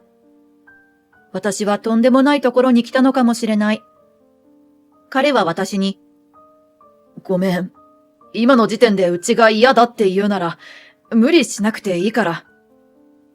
と半分涙目になっていた。確かに想像以上のモンスター姑っぷりに、普通なら、別れよ、となるのかもしれない。でも私は彼が好きなのだ。このくらいの試練、受けて立とうじゃないか。私は少し弱気になっていた彼に自分の思いを伝え、二人でこの難関を突破しようと誓い合った。姑からは案内もされず、彼について居間へ向かうと、足も腕も組んだ状態でふんぞり返っている彼の両親がいた。改めまして、はじめまして、慶吾さんとお付き合いしている。知ってるわよ。しつけのなってない野良猫でしょ。私が自己紹介を終える前に、はんと鼻を鳴らして私を上から下まで舐め回すように見る姑。あなた、最終学歴は？嫌な質問が来たなぁと思いつつ、どうせ彼も知っているし、隠してもいずれはバレてしまうことなので、私は素直に答えた。中卒です。今の時代に中卒？どうして？ご両親は何を考えてるの？ずっと喘息持ちであまり学校に行けなくて、ここには受かったんですけど、休学してしまって、その後復学する勇気がなくて退学しました。呆れた。人の息子をたぶらかすことはできるのに、勉学に励むことはできないのね。そう取られても仕方ないのかもしれない。クラスメートとろくに話もせず、入学直後の4月のうちに休学。そのまま留年して、復学してでも勉強をしようという気持ちがなかったのは事実だ。中卒のレッテルを背負うことより、周りが自分のことをどう思っているかわからないことや、学校に行かねばならないことが私には怖かった。中学の時もたまに学校に行くと、サボり女って陰口叩かれてたしな。行きたくても行けなかったのに。思わず黙り込んだ私を彼がフォローしようとした瞬間だった。待て、喘息と言ったな。お母さんはどこの出身だい？姑が口を挟んだ。え？と少し戸惑いながら私は母の出身地を答えた。工業地帯か。やっぱり、ダメだ。そこは環境汚染地区だから体の弱い奴が多い。うちの嫁にそんな虚弱体質はいらん。やっぱりそうきたか、と思った。母の出身地は空気が汚いことで有名だ。その中でも、公害が特にひどいとされた場所で生まれた子は、姑の言葉通り、体が弱く、喘息持ちが多かった。もちろん、必ず体が弱い子が生まれるわけではない。国が認めたわけでもなく、地域の人間が、あそこの生まれだから、と決めつけているだけだ。ただの偏見と言えるだろう。しかし、一部の人は私のような地域の子を二世と呼んで嫌っていた。自分の力ではどうしようもないことで否定され、言い返せず黙り込むと彼が、出身地だけで良し悪しを決めようとするな。そもそも年を取れば誰だって体が弱くなるだろう。と怒鳴った。彼がかばってくれるのはありがたいが、出身地の否定に関しては心臓に毛が生えた図太さが自慢の私でも、さすがに大きな打撃を受けた。どれだけ助けてもらっても、立ち直る術を全く感じることができない。結婚前に既成事実を作ろうなんて計算高い女は、やっぱり出自も良くないのね。と、姑は笑い、姑も、まったくだ。と、鼻を鳴らした。リビングの奥の方で彼の妹だけが、まるで興味がないという様子で漫画を読んでいた。そんな嫁が産んだ子をうちの孫とは認めんからな。絶対認知もせん。ふざけんな、俺の子だぞ。舅と彼が子供のことについて揉めている間、私は言い返す言葉もなく、そのやりとりを聞くしかなかった。すると、ほら、これにサインしなさい。中卒でもわかるようにしておいたから。と、姑がある紙を差し出した。それは全部ひらがなで書かれた、端的に言えば、警護と絶縁しますという旨の誓約書だった。硬直する私を見て、姑はクスクス笑う。彼はその紙を見るなり、くしゃくしゃに握りつぶし、親父とお袋には常識がないのか？たかが学歴がそんなに大事かよ！と激高した。大事に決まってるでしょ？この世は学歴社会なのよ！とにかく！姑は大きくため息をついた後、私の前に仁王立ちした。中卒の低学歴の女と出来婚なんて絶対ダメ。息子は予定通りお見合いさせるし、子供も認知なんかしないわ。もう取り付く島はない。彼はお見合いなんて聞いてないと反論したが、姑曰くもう相手と会う日取りも親たちで勝手に決めているらしい。彼の怒りなど目もくれず、両家のお嬢さんだから警護にぴったりだと、頑としてお見合いさせる意思は変わらないようだった。こんなところで諦めたくないけど、住む世界が違うのかもしれない。そう思った時だった。バンと音が響き、驚いて全員が振り返ると、彼の妹が漫画本を叩きつけ、その場に仁王立ちになっていた。ああ、アスカ、びっくりするじゃない。物は大事に扱って。突然のことに姑が慌てている。物を大事に扱えって？お母さんがそれ言う？息子すら大事に扱ってないお母さん。物を大事に扱えって言うわけ？呆れたと鼻で笑う彼女に姑は、そんなわけないでしょ？と顔を真っ赤にして怒鳴った。大事なら結婚許してあげればいいじゃん。お兄ちゃんはお母さんたちの期待に応えて、長男だからって進学も就職も全部命令通りにやってきたじゃない。大事だから中卒の女となんか結婚させたくないのよ。絶対不幸になるわ。中卒だったらお兄ちゃんを幸せにできないの？中卒の人が私たちに何かした？一生懸命自分の望みでもない親の期待に応えてきたのに、好きな人と結婚もできないお兄ちゃんの人生って何なわけ？親は子供の人生を好き放題していいの？兄と同じように、県内随一の進学校に通う彼女の弁は、その場の誰もが舌を巻くぐらい饒舌だった。言い返せない姑は、あなた、なんとか言ってちょうだいと、姑に助けを求めた。相手のお嬢さんは大病院のご令嬢で、警護との結婚を強く望んでらっしゃる。あちらと結婚すれば、うちとのパイプも太くなる。だから、彼女の切って捨てるような言葉に、姑の目が点になった。いや、他人の家庭とのパイプに頼ってるような我が家ってダサいなーって。要はお父さんの言い分って、一生懸命勉強した後は、結婚相手に寄生して生きていけって言ってるのよね。よくも、お前、娘だから好き放題させてあげているのに。娘だから？は、レディーファーストしてくれたんだ。ありがとう。さすが男尊女卑の考えを持つお父さんらしいね。でも私はそんな差をつけられても嬉しくないかな。お兄ちゃんとは平等でありたいし。彼女の反論にブチギレた舅が、出て行け！もうお前なんか娘じゃない！と湯飲みをテーブルに叩きつけた。割れた湯飲みの破片が飛び散り、それを見た姑が肩をすくめた。いいわ。出て行ってあげる。でもその前に言わせて。その大病院のご令嬢って、昔お兄ちゃんに付きまとってた迷惑女だけど、それでもマジで結婚させるわけ？は？彼女の突然の暴露に、今度は私も含めた全員がポカンとしていた。待て、アスカ。俺の見合い相手って、じゃあ、あいつか？うん。小学校から中学校まで、ずーっと家の前に立って付きまとってたあの人だよ。釣り書見たから間違いない。マジかよ。見合いなんてする気なかったけど、今の聞いて何が何でも無理と思ったわ。慶米の意味不明のやりとりに私は思わず、どういうこと？と尋ねた。お兄ちゃんは子供の頃からモテてね。今で言うファンクラブみたいなものがあった時期があるんだけど、その集団の女の子たちには交わらず、単独行動でお兄ちゃんに近寄ろうとする変な女がいたの。変な女？うん。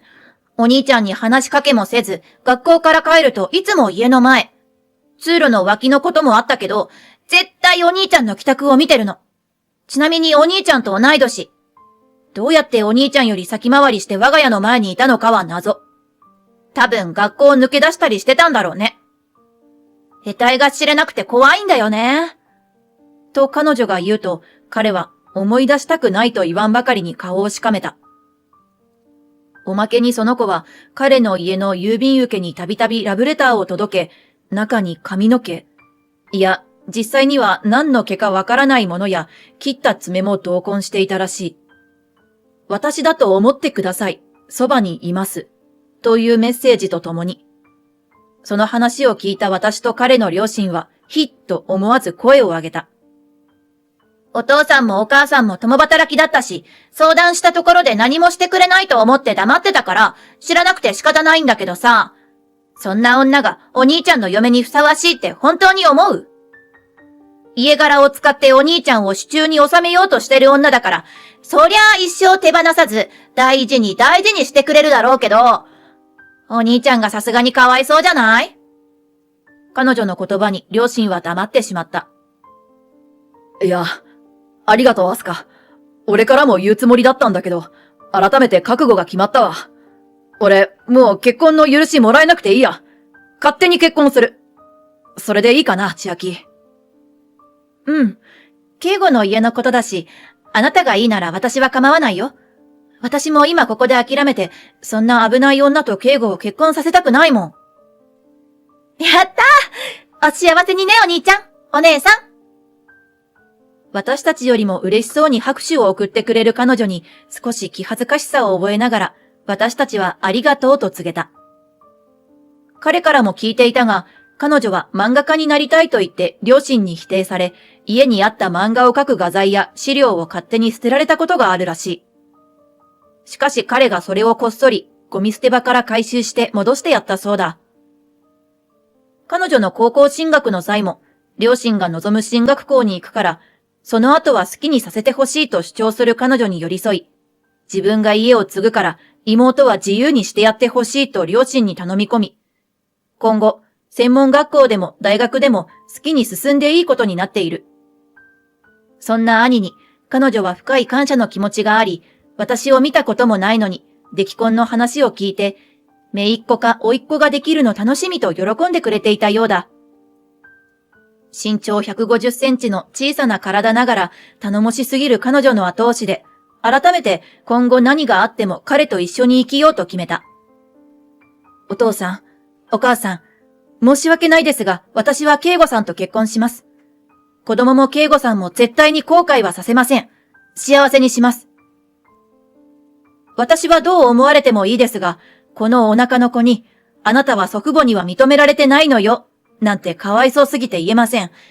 だからご両親にはこの子は最初から会わせないことにします。何せ汚染地域の3世ですから。私が皮肉っぽく笑うと彼も、っていうか、もう絶縁するから俺らと会うことはないよ。と続ける。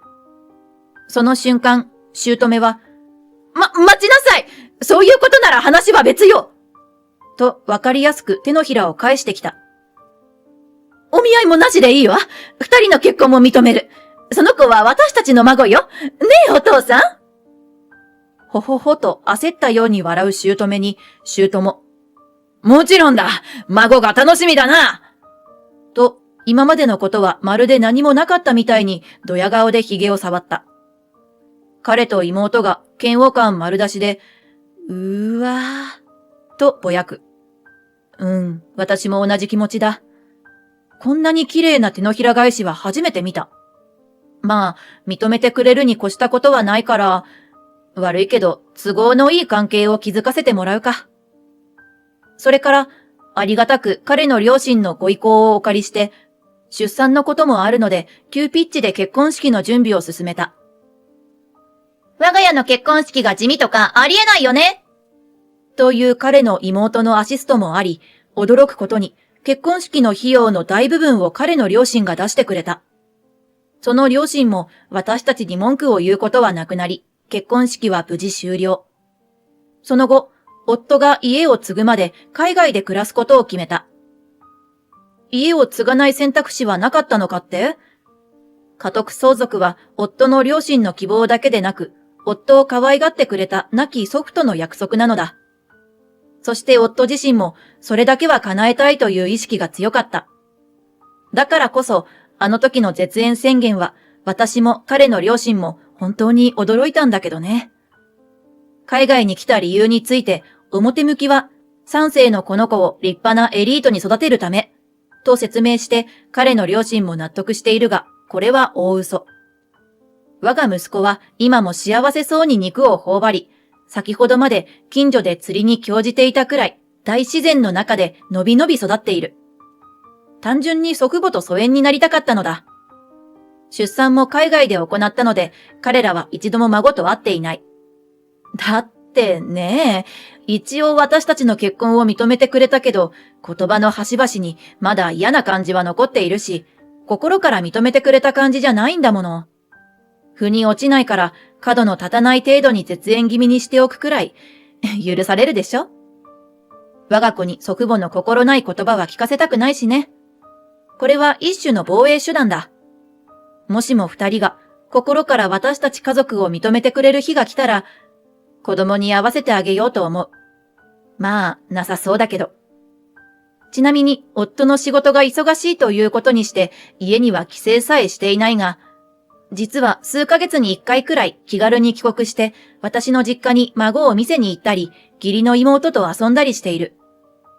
彼女はうちの子をとても可愛がってくれ、生まれた時からバイト代でおもちゃを買ってくれたりして、私と彼女のどっちが親かわからないくらい溺愛してくれている。そうそう、現在では彼女もとある漫画雑誌の賞に入選して担当の編集者がついている。まだ連載をするほどではないが、ウェブや雑誌で単発の作品を発表している。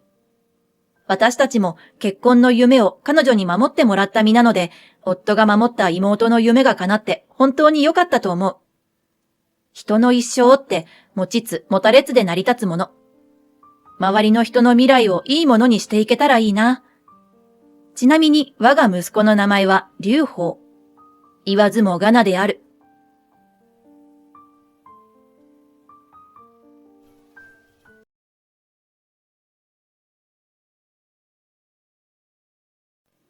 疫病神、貧乏神、犯罪者。なんで生まれてきたのよ、あんたたち。家のお金ばかり食いやがって。邪魔者。もっと早く東京に行っていれば、昭和有名な中高一貫校にも行けたのに。早く、私たちの前から消えてって言ってるのよ。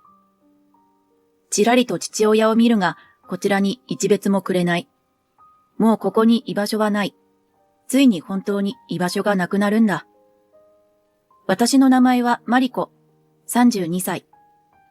いたずら盛りの可愛い二人の娘たちに翻弄されながらも、仕事に育児に、忙しくも幸せな日々を送っている。子供の頃を思い出すと、現在の幸せっぷりは嘘のような気がする。兄弟差別をされて育った私の苦しみは、とても言葉では言い表せない。唯一私の救いになったのは、同じような境遇の仲間だった。世間から、学校から、そして親にも受け入れられない子供たちは、団結の証として、懸命に悪事に励む。その先に出口などないのに。ついには、私は短期間とはいえ、少年院のご厄介になった。何をしたのかまでは伏せさせてもらうが、後から思えば、少年院で住んでまだ良かったのかもしれない。私の家族にとっては、娘の少年院行きは一大事件だったと思う。でも実は、我が家はそれよりももっとずっと前から崩壊してしまっていたのだ。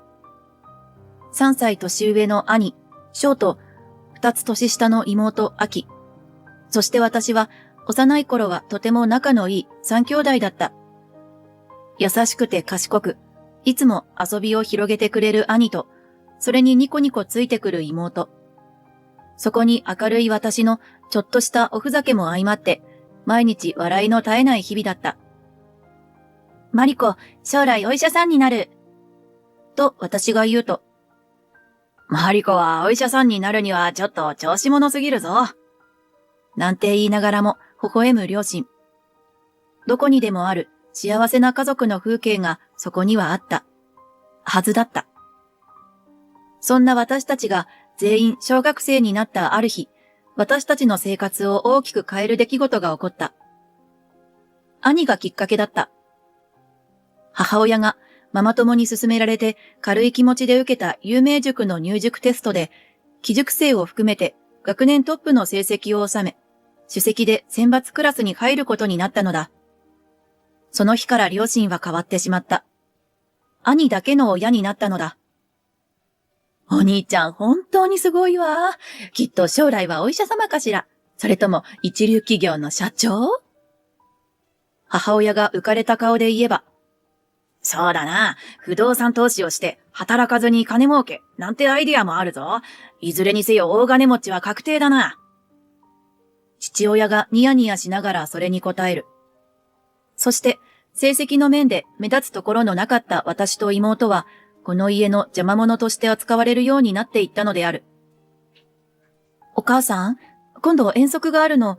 レジャーシートとおやつが必要なんだけど。と私が言えば。ああ、金食い虫は困っちゃうわ。お金ね。お金が欲しいんでしょ？ほら。と、母親は財布から1000円札を出し、妹に投げつける。対して兄には勉強に関することだけではなく、ありとあらゆるものを買い与えて何不自由ない生活を送らせていた。たまにはゲームもした方がいいんじゃない？将来有名になって周りの人とお話しするとき、ゲームの思い出話もできなくちゃいけないでしょ？などと言ってゲームをもふんだんに買い与えている両親は異様だった。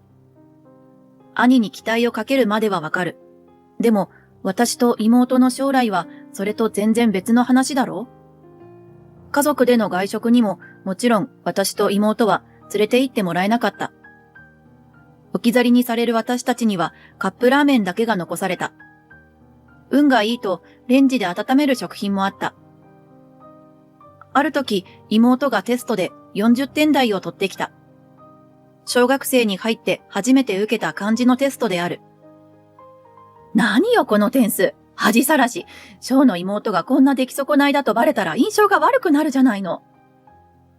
すでに私たちに興味は失っていたはずだが、たまたまテストの点数を目撃した母親は大声で妹を罵った。妹の将来が心配なのではない。すべては兄のためだ。もちろん今から振り返ると、うちの母がおかしすぎることはわかっている。妹が漢字のテストがダメだったくらいで、世で恥をかく兄なんていないことはわかる。だが私の母は本気でそう思う人だったのだ。母親がすぐに父親に教えた。それが当然のように父親も妹を怒鳴りつけた。なんでお前みたいな奴がうちに生まれてしまったんだ。いらない奴らが2人も。お前たちなんか初めから産まなければよかった。妹はボロボロと大粒の涙を流していた。親が子供にそんな言葉を浴びせるなんて。だが、幼い私たちにはなすすべもない。大丈夫、アキ。私がいるよ。私はアキの味方だよ。ずっと一緒だよ。大丈夫だよ。私は涙をこらえながら妹を呼び寄せて抱きしめた。アキのお姉ちゃんは私しかいない。姉の私がアキを守るしかない。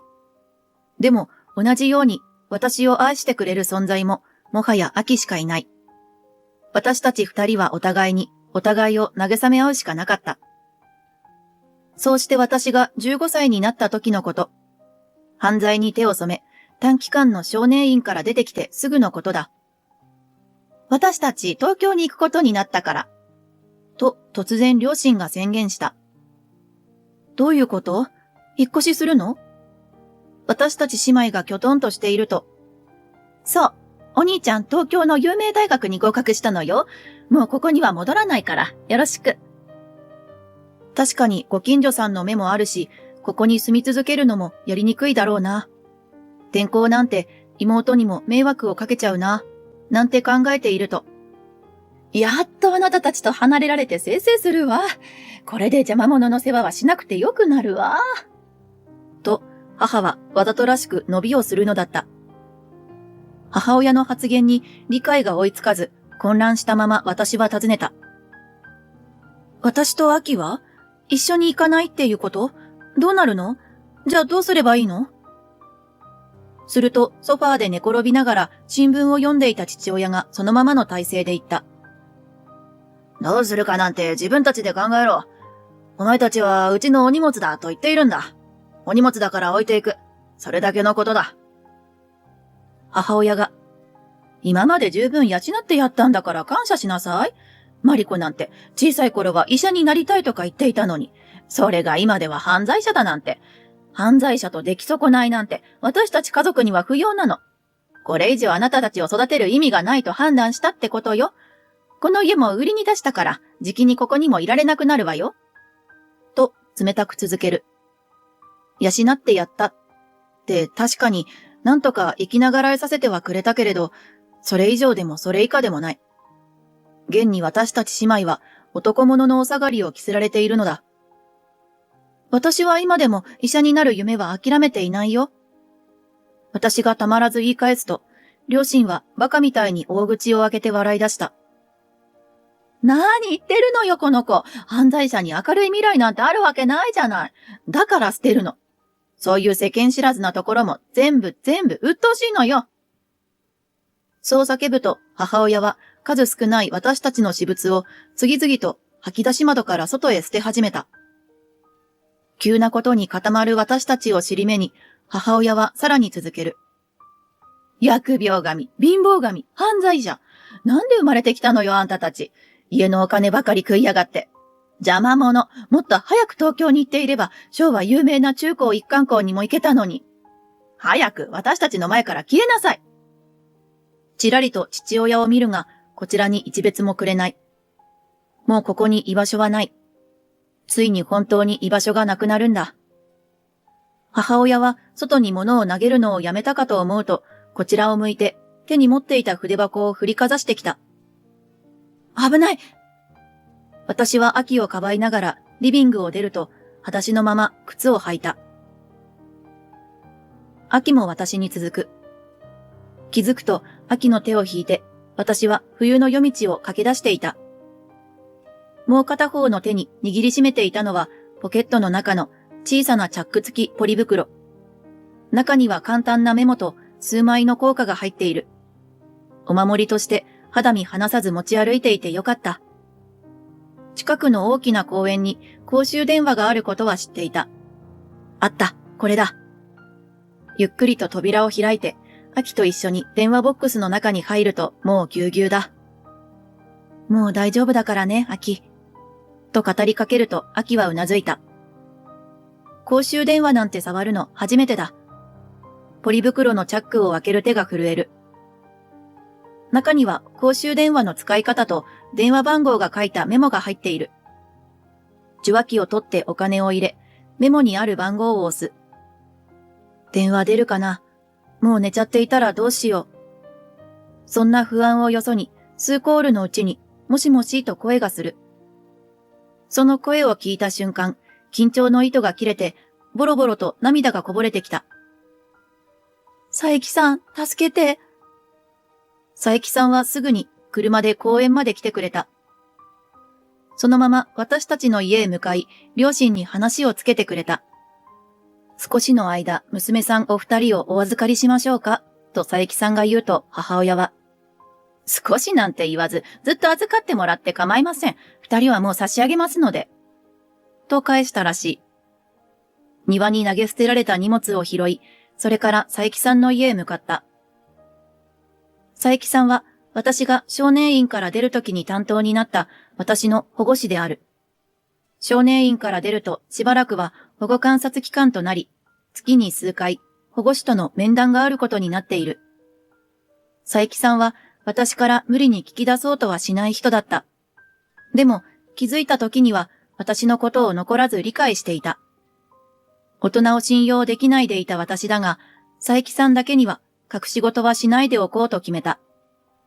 その際に家での状況を佐伯さんに包み隠さず打ち明けており、何か困ったことがあったらいつでも電話してね、とメモをもらっていたのである。佐伯さんは私たちを家に招き入れると温かいお茶を入れてくれた。よく頑張ったね。もう大丈夫だよ。その途端、ワンワン泣き始める秋。そうだよね。秋も怖かったよね。私の言葉に秋は泣きながらうなずいた。そんな秋を見て私もまた泣いた。佐伯さんはひげもじゃのおじさんで、多分年は両親より少し上くらい。ひげにはところどころ白髪が混じっており、秋は私にこっそり、絵本で見たサンタさんみたいと言っていた。佐伯さんはしばらく私たち二人を家に置いてくれた後、行政を通じて父方の祖父母に連絡をしてくれた。祖父母は隣町に住んでおり、小さい頃はよく会っていたが、両親が兄の教育に傾倒するにつれ、意見が合わなくなったようで、今ではほとんど顔を忘れてしまうほど会う機会はなくなっていた。突然の連絡に祖父母ともに驚いたようだが、私たちが困っていると聞き、すぐに飛んできてくれた。祖父母は私たちの顔を見ると、涙ぐみながら口々に、大きくなったね、と言い、私たちを抱きしめた。祖父は久しぶりの孫との対面で感情が高ぶったようで、こんな子供たちをひどい目に遭わせるなんて。と、目の前で父に電話をかけ始めたが、しばらく言い合った後に、話にならん。お前たちは感動だ。と、電話を切っていた。祖父母のところに住むことになって、少し距離が遠くなっても、佐伯さんはたびたび私たちに会いに来ては、私たち姉妹を気にかけてくれていた。祖父母の家での生活にも慣れ、私たちも高校生活をエンジョイできた。大学にも行かせてもらえ、月日はどんどん流れた。ある日、平和な早朝の静寂が打ち破られた。祖父の怒鳴り声で、今更何をしに来たんだ。その声で目覚めた私たちは、一気に飛び起きて、階段の上から玄関を覗いた。赤い顔をして腕を組む祖父の前には、ガリガリに痩せて、ボロボロの服を着たみずぼらしい男女が立っている。お父さん？お母さん？秋が叫ぶ。そう、そこにいたのは、あの頃の記憶とは別人みたいに見た目が変わった私たちの両親だった。マリーちゃん、秋ちゃんすっかり大きくなったわね。私たちに気づいた母親が猫なで声で話しかけてくる。化粧もせず、放置されたバサバサの白髪で一見老婆のように見えたが、そのセリフで、やはりあれは母親だと改めて理解することができた。聞いたぞ、マリコ。すごいじゃないか。と話しかけてくる男性は、やはり父親のようだ。あんなに丸く出ていたお腹は痩せてしぼみ、昔に買ったシャツはアイロンがけもされておらず、サイズが合わなくなったまま、しわしわと体にまとわりついている。驚きのあまり声が出せない私に向かって父親が続ける。俺は全部知っているんだぞ。もうすぐ医者になるんだってな。私はこの度、医師国家試験に合格したのだ。医学部に通わせてもらい、最速で医師になる夢を実現した。どこかから噂を聞きつけてやってきたのだろう。だが、私が医師になれたのは、どう考えてもこの二人のおかげではない。お前たちはこの子たちを捨てたんだ。もう話すことは何もない。帰れ。祖父が両親を怒鳴りつける。そんな祖父を無視して、母親が私にすがるように話しかける。聞いてちょうだい、マリちゃん。ろくでなしがいたでしょ？ろくでなし？お兄ちゃんのこと？なんでろくでなし？一瞬意味がわからなかったが、ここに兄がいないことから推測して言ってみると、母親は途端に鬼の形相になった。そうよ、ろくでなし。大学に行かせたら調子に乗りやがってね、パソコンばかりやるようになったのよ。てっきり何か勉強でもしているのかと思ったのにね、勝手に決めてきた就職先を聞いて呆れたわ。IT？ 企業ですって。システムエンジニアとかいう底辺の仕事ですって。信じられない。ああ、なるほどね。私は合点が言った。古い感性の両親にとってエンジニアという職業に馴染みがなさすぎるんだ。しかし今時そんな勘違いをするなんて、江戸時代からタイムスリップしてきた人じゃないんだから。しかもね、仕事であちこち海外に行くようになって、ついにどこかに住み着いちゃったみたいなの。私たちも連れてけって、どれだけ連絡しても無視よ、無視。あれだけ手をかけてやったのに。母親が叫ぶように言う。お前たちはそんな親不孝はしないだろ？大事に育ててやったんだから、次は俺たちを養ってくれる番だろ。と父親が言ったとき、さらに声が聞こえた。娘たちは差し上げる。そうおっしゃったのはあなたたちではありませんか。佐伯さんの声だ。そうか、今日は面談の日だったか。あんたまだマリコの近くにいたのね。だいたい最初からうさんくさいと思っていたのよ、あんた。マリコの才能に気づいて近づいてきたんでしょ。マリコは騙されているんだわ。だいたい保護士なんてお金を大量にもらっているんでしょ。母親が声を荒げる。保護士はボランティアですからね。給料はもらっていません。若者の未来のためだけに私たちは存在するんです。佐伯さんが落ち着いた口調で答えた。え？あら、そうなの？一瞬、母親がひるんだように見えた。それどころか、佐伯さんは二人が高校に行くお金も援助してくれたのよ。あなたたちと違ってね。いつの間にか、外へ出てきていた祖母が母親を突き放すように言った。でも、やっぱりマリコを将来医者にして、それで儲けようっていう魂胆なんだろ。威勢が少し弱くなった母親の代わりに、今度は父親が声を荒げた。佐伯さんが笑ってそれに答えた。マリコさんからはお金は一銭もいただくつもりはありません。マリコさんは特待生で大学へ行ったのでお金も最小限で済みました。彼女は一生懸命努力し、自分の手で夢をつかみ取ったのです。いつか私の死亡診断書を書いてもらうことが私とマリコさんとの約束です。それが私たちにとっての出世払いとでも言いましょうか。私は佐伯さんの温かい言葉に涙が出そうになるのをぐっとこらえる。そこへ、やりとりをしばらく静観していたアキが大きな声を上げた。お父さん、お母さん、私たちを捨てたと思っていたら、実はみんなに捨てられていたんだね。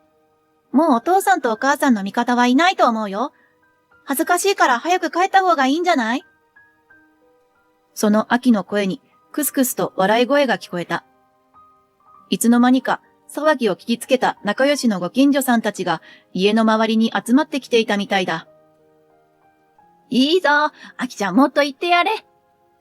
なんて、アキを応援する声まで聞こえてくる。最後に祖父が太く鋭い声で両親に告げた。これ以上うちや皆さんに迷惑をかけるなら警察を呼ぶぞ。わかったなら早くここを去れ。そして二度とその顔を見せるな。両親は目をひんむいて、来て損したわ。交通費くらい出しなさいよ、人でなし。ろくでなしども。と、捨て台詞を吐きながら、どこかへ去っていった。果たして彼らに帰る場所はあるのだろうか。さて、気を取り直して今後についてお話をしましょうか。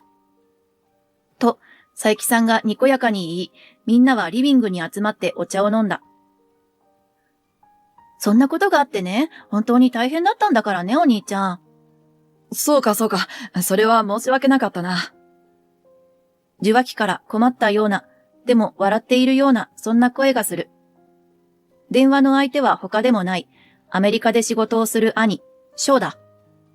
実は兄とは離れてからもずっと連絡を取り合っていたのである。兄は会えない間もずっと私たちを気にかけてくれており、両親には気づかれないよう、大学へ行っている間に、佐伯さんに連絡を取り、私たちに連絡先を教えてくれたのだ。そしてある時、大学の合間に祖父母の家まで会いに来てくれた。久しぶりに両親のいない状況で再会した兄は、ずっと優しかったあの頃の兄のままであった。あの頃は未熟で、二人を守ってあげられなくてごめん。兄は何度も私たちに頭を下げていた。でも、お兄ちゃんだってお父さんとお母さんの被害者でしょ？とアキが言うと、兄は苦笑いをしていた。両親に四六時中見張られながらの大学生活も大変息苦しいものだったようだ。僕は大学を出たら両親から逃げるつもりだよ。と、その時、兄に聞いていたが、本当にうまく海外に逃げるだなんて、やはり兄は優秀だったのだ。両親はその後離婚し、今はそれぞれが少ない年金で一人寂しく暮らしているらしいと祖父母が言っていた。地元の企業に就職していた秋は、社内恋愛の末、私より先に結婚し、もう子供が3人いる。私は医者として日々忙しく働いていた。結婚して可愛い子供も生まれ、忙しいながらも充実した日々を送っていた。ある日、佐伯さんから珍しく、二人で会いたいと連絡が来た。病院内のカフェで落合席に着くと、佐伯さんは口を開いた。最近、俺体調悪いって話していただろ？俺さ、癌だったんだよ。もう来週には入院するんだ。突然のことに何の言葉も出てこない。この病院だ。主治医は斉藤先生だよ。君の同僚だろ？君にはなるべく心配をかけたくなくて秘密にしてもらっていたんだが、入院するとなっちゃそれも難しいだろうと思って。私は遮るように言った。私が治します。だが、佐伯さんはいつもみたいに優しく笑った。どうやら、もう治すのは無理みたいなんだ。それにマリコ、出世払いの約束忘れてないよな。ここで泣いてはいけないと思い、私は涙をぐっとこらえると、しっかりとうなずいた。カフェでの再会からわずか1ヶ月後、私は恩師との約束を果たすことになった。葬儀にも参列し、帰路に着こうとしたところ、佐伯さんの妹さんを名乗る方から話しかけられた。これ、兄からあなた宛てに預かっています。そう言って妹さんは一通の手紙を差し出した。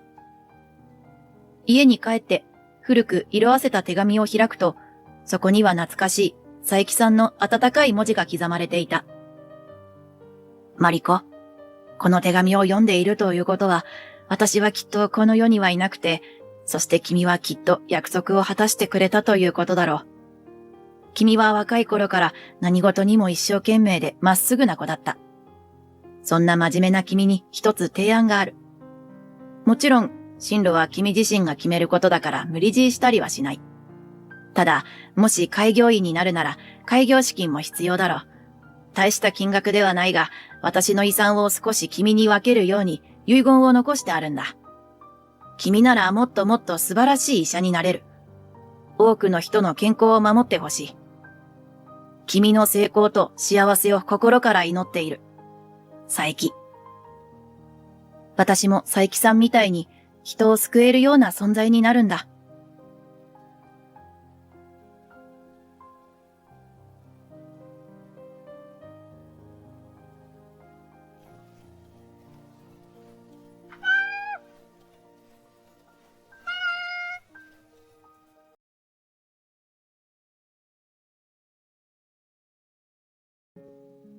I've been hearing a lot about poison lately, but my fiancé's parents are exactly that. And both of his parents are poisonous. My boyfriend is a really nice person, but he's always been tormented by his poisonous parents. I'll fight for him, too. My name is Yuki. I'm a 29-year-old flower shop clerk. I'm an optimistic person who thinks things will work out. I'm a little confident in my positivity. And so I'm getting married. My fiancé's name is written as Tobu and as Toa. He's 30 years old. He really hates this name. That's why I call him she. It seems that people who were given names like that when what we now call Kira names started to become popular were quite inconvenienced. They said that they didn't know how to read it in the first place, and they really hated having love in their names when they were children. Well, that might be true for boys. The parents who gave him that name. They are pretty poisonous parents. And both his father and mother are poisonous. I was bullied by my parents-in-law even before I got married. When I went to greet them for the first time, my father-in-law laughed at me for a country girl coming into our house and threw a coffee cup at my son, telling him not to touch a woman who didn't graduate from college. Well, I didn't win, but I'm not married yet, so it's too early to start thinking about getting married. And the double thing would make me reconsider marriage, but the price for being raised by such parents is a bright, kind, and caring man. I met him when he came to buy flowers at the flower shop where I work, and I thought it was a present for his girlfriend, but when I found out it was a birthday present for his grandmother, I gave him a little fist pump. After that, he started coming to buy flowers quite often, and it's quite rare for a man to buy flowers so often. I'd be happy if he liked me. I was feeling a little embarrassed, but then he invited me to dinner. I was really surprised at that time. I wondered if I was still imagining things, so I stroked his cheek, and it hurt. I'm a classic, too. When he said his name, he looked really embarrassed, so I said cheerfully, "I'll call you she." He was very happy, and when I asked him later, he said that was the definitive reason he liked me. Actually, I have a friend from junior high school who is written as Tasuki Usagi and is called Luna, and she really hates her name, so I call her Tasuki Ki-chan. That's why I treated she like that. You never know what good things will happen in life. I feel bad for Tasuki-chan, but I'm grateful to Tasuki-chan's parents for giving her a sparkly name. She proposed to me and I introduced her to my parents, and they really liked she. I work in Tokyo, but my parents' home is in Gunma. I think it's just about close enough to make a day trip. After meeting my parents for the first time, on the train home, Shoga said how great my parents were. That's normal. My dad kept making dad jokes and my mom was laughing at how loud it was, but thinking back, I realized that was what Ko really thought. I was excited that I would introduce her to my parents, but she didn't bring it up. I don't think I need to introduce her to my parents. What do you mean? You don't want to introduce me? You're worried that you might have done something to make them dislike you, but that's not it. My parents have a lot of problems, so I think Yuki would feel bad. He says, looking troubled. At that time, I was fine. I get along well with most people. I want to meet Ko's parents. I said, but later I realized that I was being too optimistic. That's right. I can't ignore them forever because they are my parents. I'll just show my face and come back soon. she said with a difficult look on his face. What does it mean to be a parent? Is it because the relationship between parent and child is not good? I'm not the type of person who talks about people behind their backs or badmouths them. It felt really strange to hear him say that about my parents. Well, I went to greet them, and suddenly my daughter-in-law bullying mode was activated, and she didn't want to introduce her parents to me. I totally understood. I visited my parents' house, dressed up in a relatively calm manner. Ko's parents' house was a private one-time shop in a residential area in the Kita-ku district of Tokyo. When I greeted them at the front door and tried to take off my shoes, my aunt suddenly laughed at me, saying that a country girl was coming into her house. I never knew this was what it meant to be thwarted. I felt like I should apologize to the North Kanto area. She said I could ignore him with anger on his face and took my hand and entered the living room.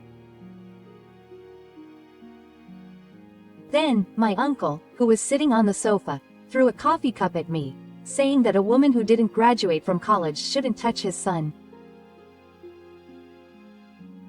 Well, it didn't hit me, but I was more surprised than angry or sad, so for a moment I didn't understand what had happened. She didn't want to bring me. I understood that very well. Let's go home. I shouldn't have come after all. She took my hand and hurried to the entrance. No matter what you say, I'm going to marry this person. I'm really sorry for saying that in an angry voice. I shouldn't have gone along with it after all. It was me who said I wanted to meet she, even though he was there. It's okay. It was really intense. I was actually shaking with him, but I said it with a smile. It seems that the reason why Xiao's parents are abnormal is that his father failed in business when Xiao was in junior high school, got into debt, and started to lash out at his family. Because she was an excellent student, his parents raised him with excessive expectations that if he was perfect, he would be able to start his life over, and their dominance became uncontrollable. When she expressed his opinion, they became a toxic duo, furious that he thought he was raised by a traitor. Well, it seems that his parents were originally very controlling and overprotective, but the reason they were against him marrying me was because I grew up in the countryside and worked at a flower shop without a university degree. His mother had always said that her son would be suitable for the daughter of a doctor or lawyer, and his father thought it was outrageous that he would marry a poor woman. She never said it so directly, but that's how it was. When he told me this story, she looked really sad. He was sane because of Soku. He told me that when he was in high school, he couldn't stand his parents' abnormality and left home, and his grandparents kindly took him in. Of course, his parents made a big fuss. His grandfather was a former police officer, and apparently he drove both of his parents away at once. Although the grandfather is a little stubborn, he gently encourages me to follow my own path, and the grandmother is good at cooking, and as long as I'm happy, that's fine. She's a kind person who is always smiling. By the way, they are my maternal grandparents. I was wondering if it was weird to introduce my grandparents to my parents before introducing them to my parents, but I should have ignored my parents and introduced them to Kai-chan and my grandmother. She said that and took me to see my grandparents. They were just as wonderful as I had heard from she, and I fell in love with them at first sight. I can't do anything about it, but they are really good people, so please take good care of them. When the grandfather bowed his head like that, I also bowed my head vigorously and hit my forehead on the table. Oh my, are you okay? My aunt was worried that I was not hurt. I was so embarrassed. I see. She remembered that she had bought flowers to give to this grandmother at my store, so I told her about it and she was very happy. so I'm Cupid for the two of them. She said, smiling happily, and it was so cute. I won't invite my parents to the wedding. Is that okay? I nodded and said, yes. It's enough if those grandparents celebrate. I'll explain it to my parents. My parents are dating. You can't choose your parents. Every family has some problems with partings. He's a good guy, so he just accepted it. Even my parents liked the award that much, right? And on the day of the wedding, in the waiting room, he said the usual line that I was very beautiful in my dress, and said, I'm not wearing a tie. It's okay. It's cool. We were happily complimenting each other when the phone rang. It was from an unknown number. I had a bad feeling. When I answered, I heard, where are you now? This voice I'll never forget. It was from my mother, who would become my mother-in-law when I got married. I'm the guest of honor at the wedding. Oh, what a shame. My son doesn't want to marry such a woman. He says it's a breakup, so the wedding is cancelled. He said something I couldn't understand while laughing loudly. I also heard my father-in-law's voice behind me. Oh, that woman is no good after all. I froze for a moment and looked at the person next to me, who was just worrying about her bangs in front of the mirror. What are you saying? My husband is right next to me now. I dared to call him my husband. Then my mother-in-law said, no, that can't be. Because we weren't invited. Not inviting your parents means that it's a breakup. She changed her mind and decided that she didn't want to marry someone like you after all. No, she's right next to me now.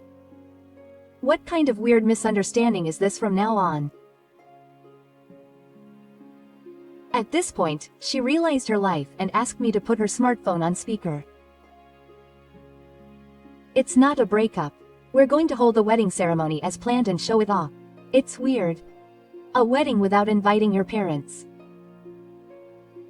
Well, I thought to myself that if they were normal parents, they would be happy to invite them. She's expression was frightened by the voice of her mother-in-law coming from the speaker. Mom, how do you know today is the wedding? I didn't tell you. I called your company and asked. I asked your company if you were really going to marry that woman, and you told me the schedule. That's stupid. There's no way you'd tell me something like that. Oh, I live in the countryside, so I want to prepare to walk in the wedding, but I can't get in touch with my son, and you told me the wedding date. She explains it with a bit of pride, and her mentality is strange. She even lied about living in the countryside. Why do you know my phone number anyway? I didn't tell you. Of course I didn't tell you. I called your workplace and you told me. Oh, I'm the mother of Yuki's fiancé, who works there. I accidentally lost the note with the phone number and can't get in touch with my son, and I asked if you could tell me the phone number because I needed to check something urgently about the wedding, and you told me. Of course I told my workplace that I was getting married. So when she introduces herself as the mother of my fiancé, I have no choice but to tell her. Even so, she has amazing initiative and acting skills. I wish she would use that ability for something else. I thought we had broken up because we hadn't heard anything about the wedding. Do they think the world revolves around them? The reason they didn't contact us was because they had no intention of calling my father and mother from the beginning. She said this in a cold voice. What? So you're really going to marry that woman? I heard a hysterical voice from my smartphone. I will. See you later. With that, she pressed the button on my smartphone and hung up the phone. I'm sorry, Yuki. It's okay to look so sorry on the day of the wedding. If you have a gloomy face, you'll lose. Smile and smile. I'll love you from now on. I think my smile was strained as I said that. My parents and grandparents came into the waiting room, so I pretended to forget about the phone call a few minutes ago and showed off the happy image of a father and groom. I thought I would forget about that Gifu mother because these people were going to bless me. At that moment, there was a knock on the door of the reception room and the wedding staff came in.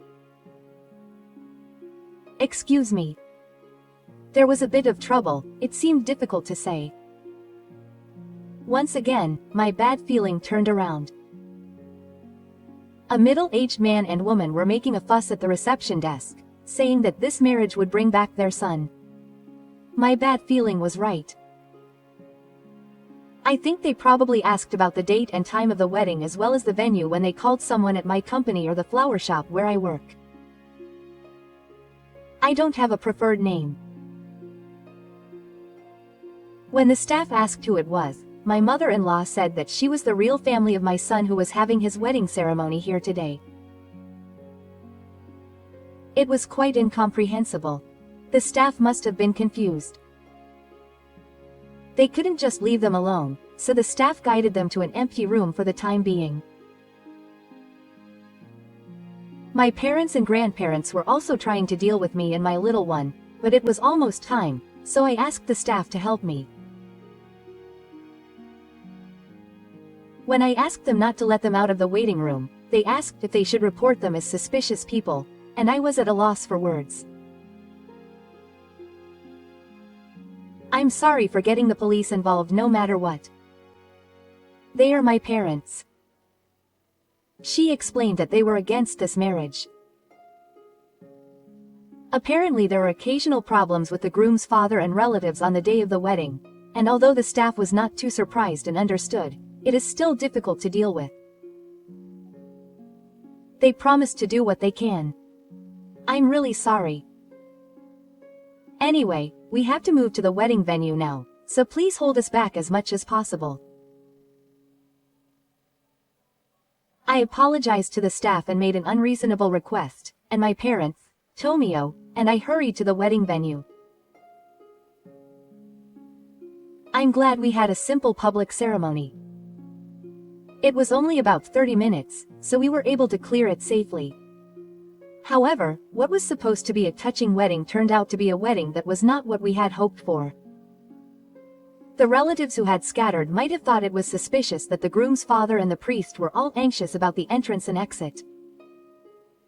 The problem is the fatigue garden after this. Akira said with an anguished look on his face, wondering if he should really report it even more. But if the parents are taken to the police on the day of the wedding, if it's a report from the son, Xiao's grandfather will leave it to me.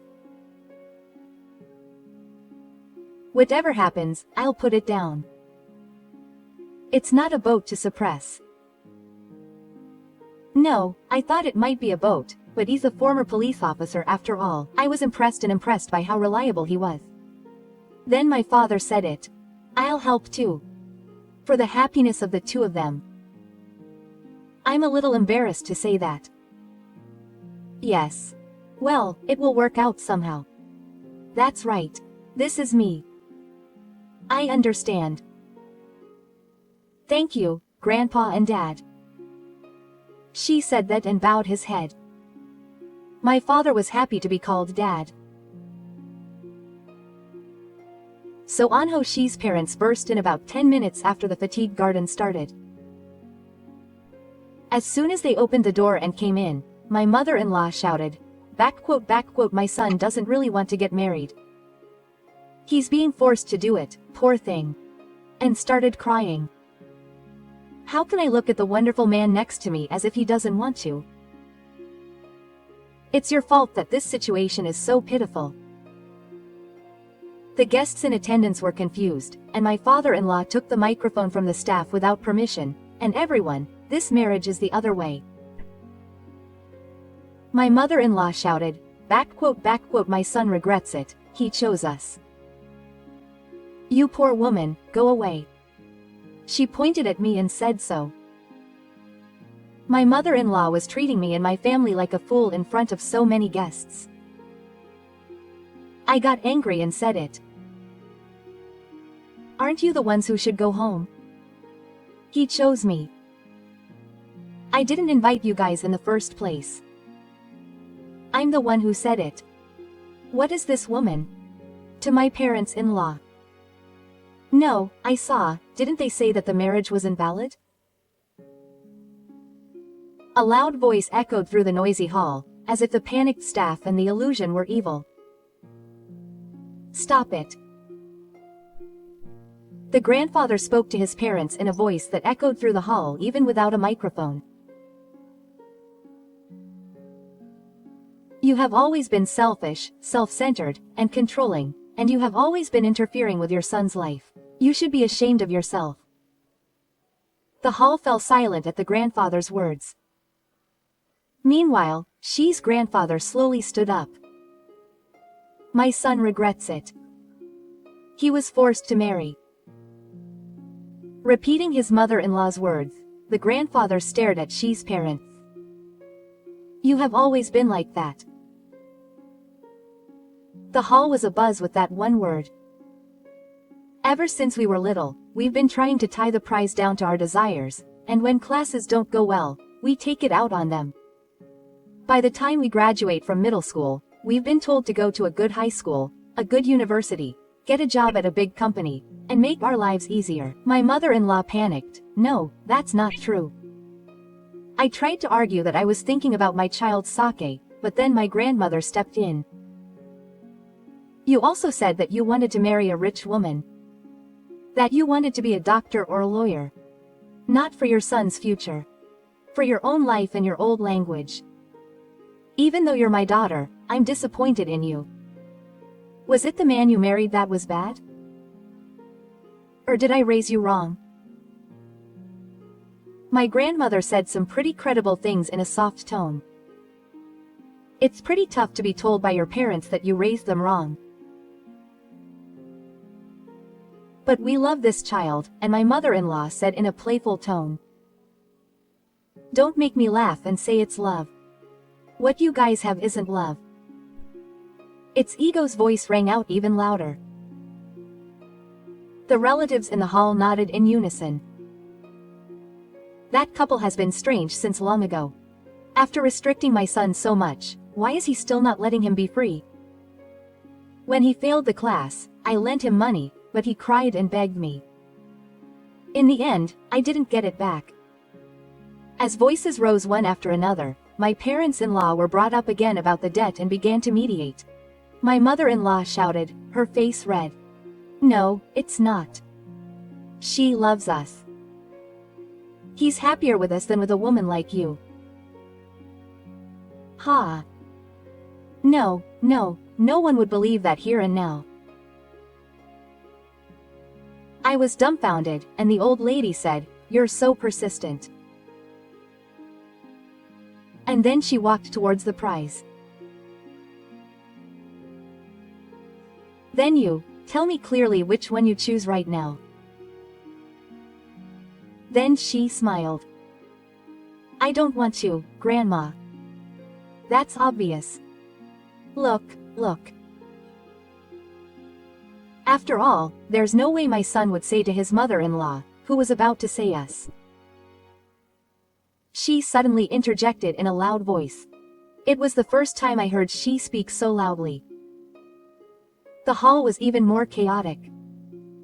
No, if you think about it normally, there's no way I would choose you guys. Why do you think I left home when I was in high school and stayed with my grandparents? That's what my mother-in-law said, gaping her mouth. My mother-in-law tried to control my entire life to suit her needs. But I'm free now. I'm going to make a new family with Yuki. I'm going to cut ties with you guys as of today. A declaration of reverse emotion. No, a declaration of estrangement. Everyone in the hall gasped. Then the grandfather laughed and said, "Yes. Okay. You said it honestly. Then I'm going to kick you out here." The grandfather tapped the mother-in-law's shoulder and she trembled. "It's time to go home." "Yes, yes, you too." With that, even my father joined in and tapped my father-in-law's shoulder. "Ah, goodbye, Mom and Dad. I'm just thankful that you gave birth to me. While my parents-in-law were confused, the relatives moved quickly and opened the door to the venue. Wow. Ignoring the confusion of the god Guruo, my grandfather, my father, and some other relatives pushed my parents-in-law out with smiles. Wait a minute. We're not done yet. My mother-in-law was still saying something, but the closing door blocked her out. "Yes. Thank you for your hard work," the grandmother said. "Wow, that's great. This is really your new horn," the grandfather said with a big smile and started clapping. Wow. The venue suddenly got excited and the applause rang out. I don't know why, but I guess everyone felt like they were witnessing a touching scene. When I looked at Dashi, we both had tears in our eyes. I was desperately trying to hold back the tears because I didn't want my makeup to come off. In this way, our fatigue garden got strangely excited and then turned into a very happy song. After the wedding, we politely thanked and apologized to the staff. The staff bowed their heads and said they were sorry they couldn't stop him. I'm really sorry because it was completely our fault. But it's the most dramatic place in life, so it seems that some really dramatic troubles can happen.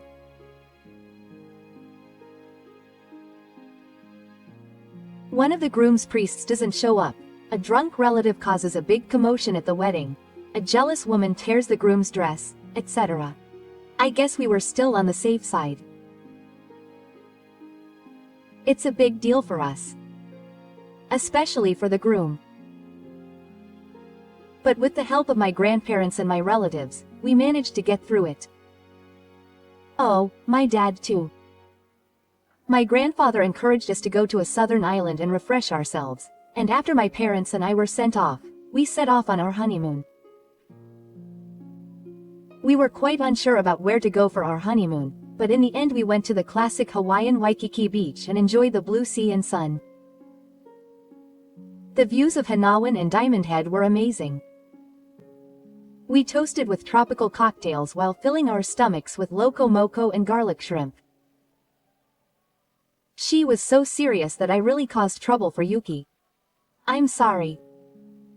I hate it when he says that.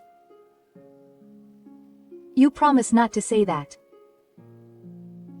I was surprised and said that, and he said that it was the first time he'd heard that line live.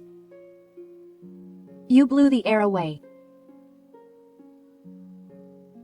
I think both of them were pretty stressed out.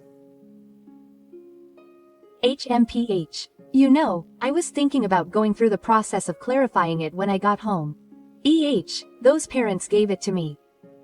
I don't want to live the rest of my life in front of them. It's hard for a child to impress their parents, but I guess it's a matter of feelings, but I want to change the name that those parents gave me.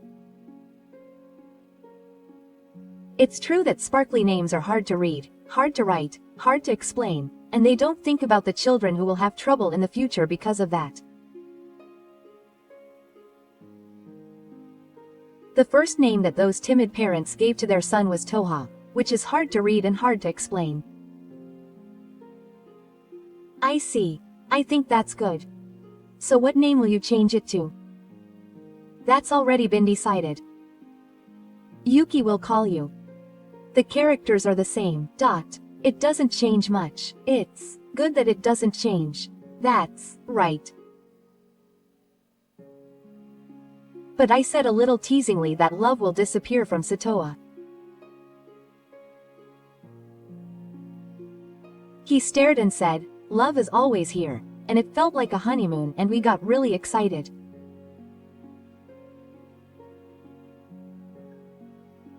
A few months after that fatigue school, Ko's parents were completely cut off from all the relatives because their rampage at that place earned them the hatred of Akatashi.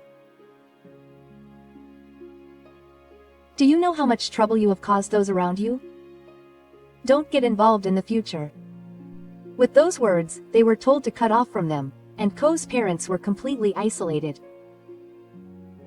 Moreover, they brought such shame on the death that they had been crying to their relatives and had been overlooked. They started collecting the full amount immediately, and they quickly became overwhelmed. My mother-in-law begged my husband and I to lend her money, but of course I ignored her. She also seemed to be crying to her grandparents, but they completely ignored her too. In the end, they gave up the house they lived in, paid off their debts, and now they seem to be living in a cheap part-time job. It seems that their relationship as a couple is getting worse and worse. But in a way, they are a good match, so they should get along well. I think. Oh, this is a sarcastic remark, because I'm not a nasty person at all.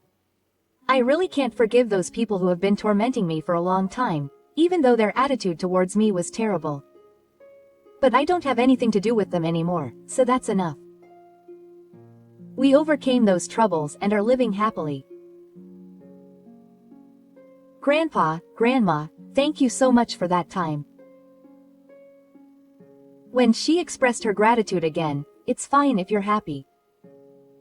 After all, that happened. My grandparents laughed and said, no matter what happens in the future, you two will be fine. Yes, no matter what happens, you two will surely be able to overcome it. Please show us Hino while we're still alive. My aunt is pressuring me, but I think I'll probably be able to make some happy news soon. Akuaki says that you can't choose your parents, but you can make your own family. Right. From now on, we're going to make a new family together.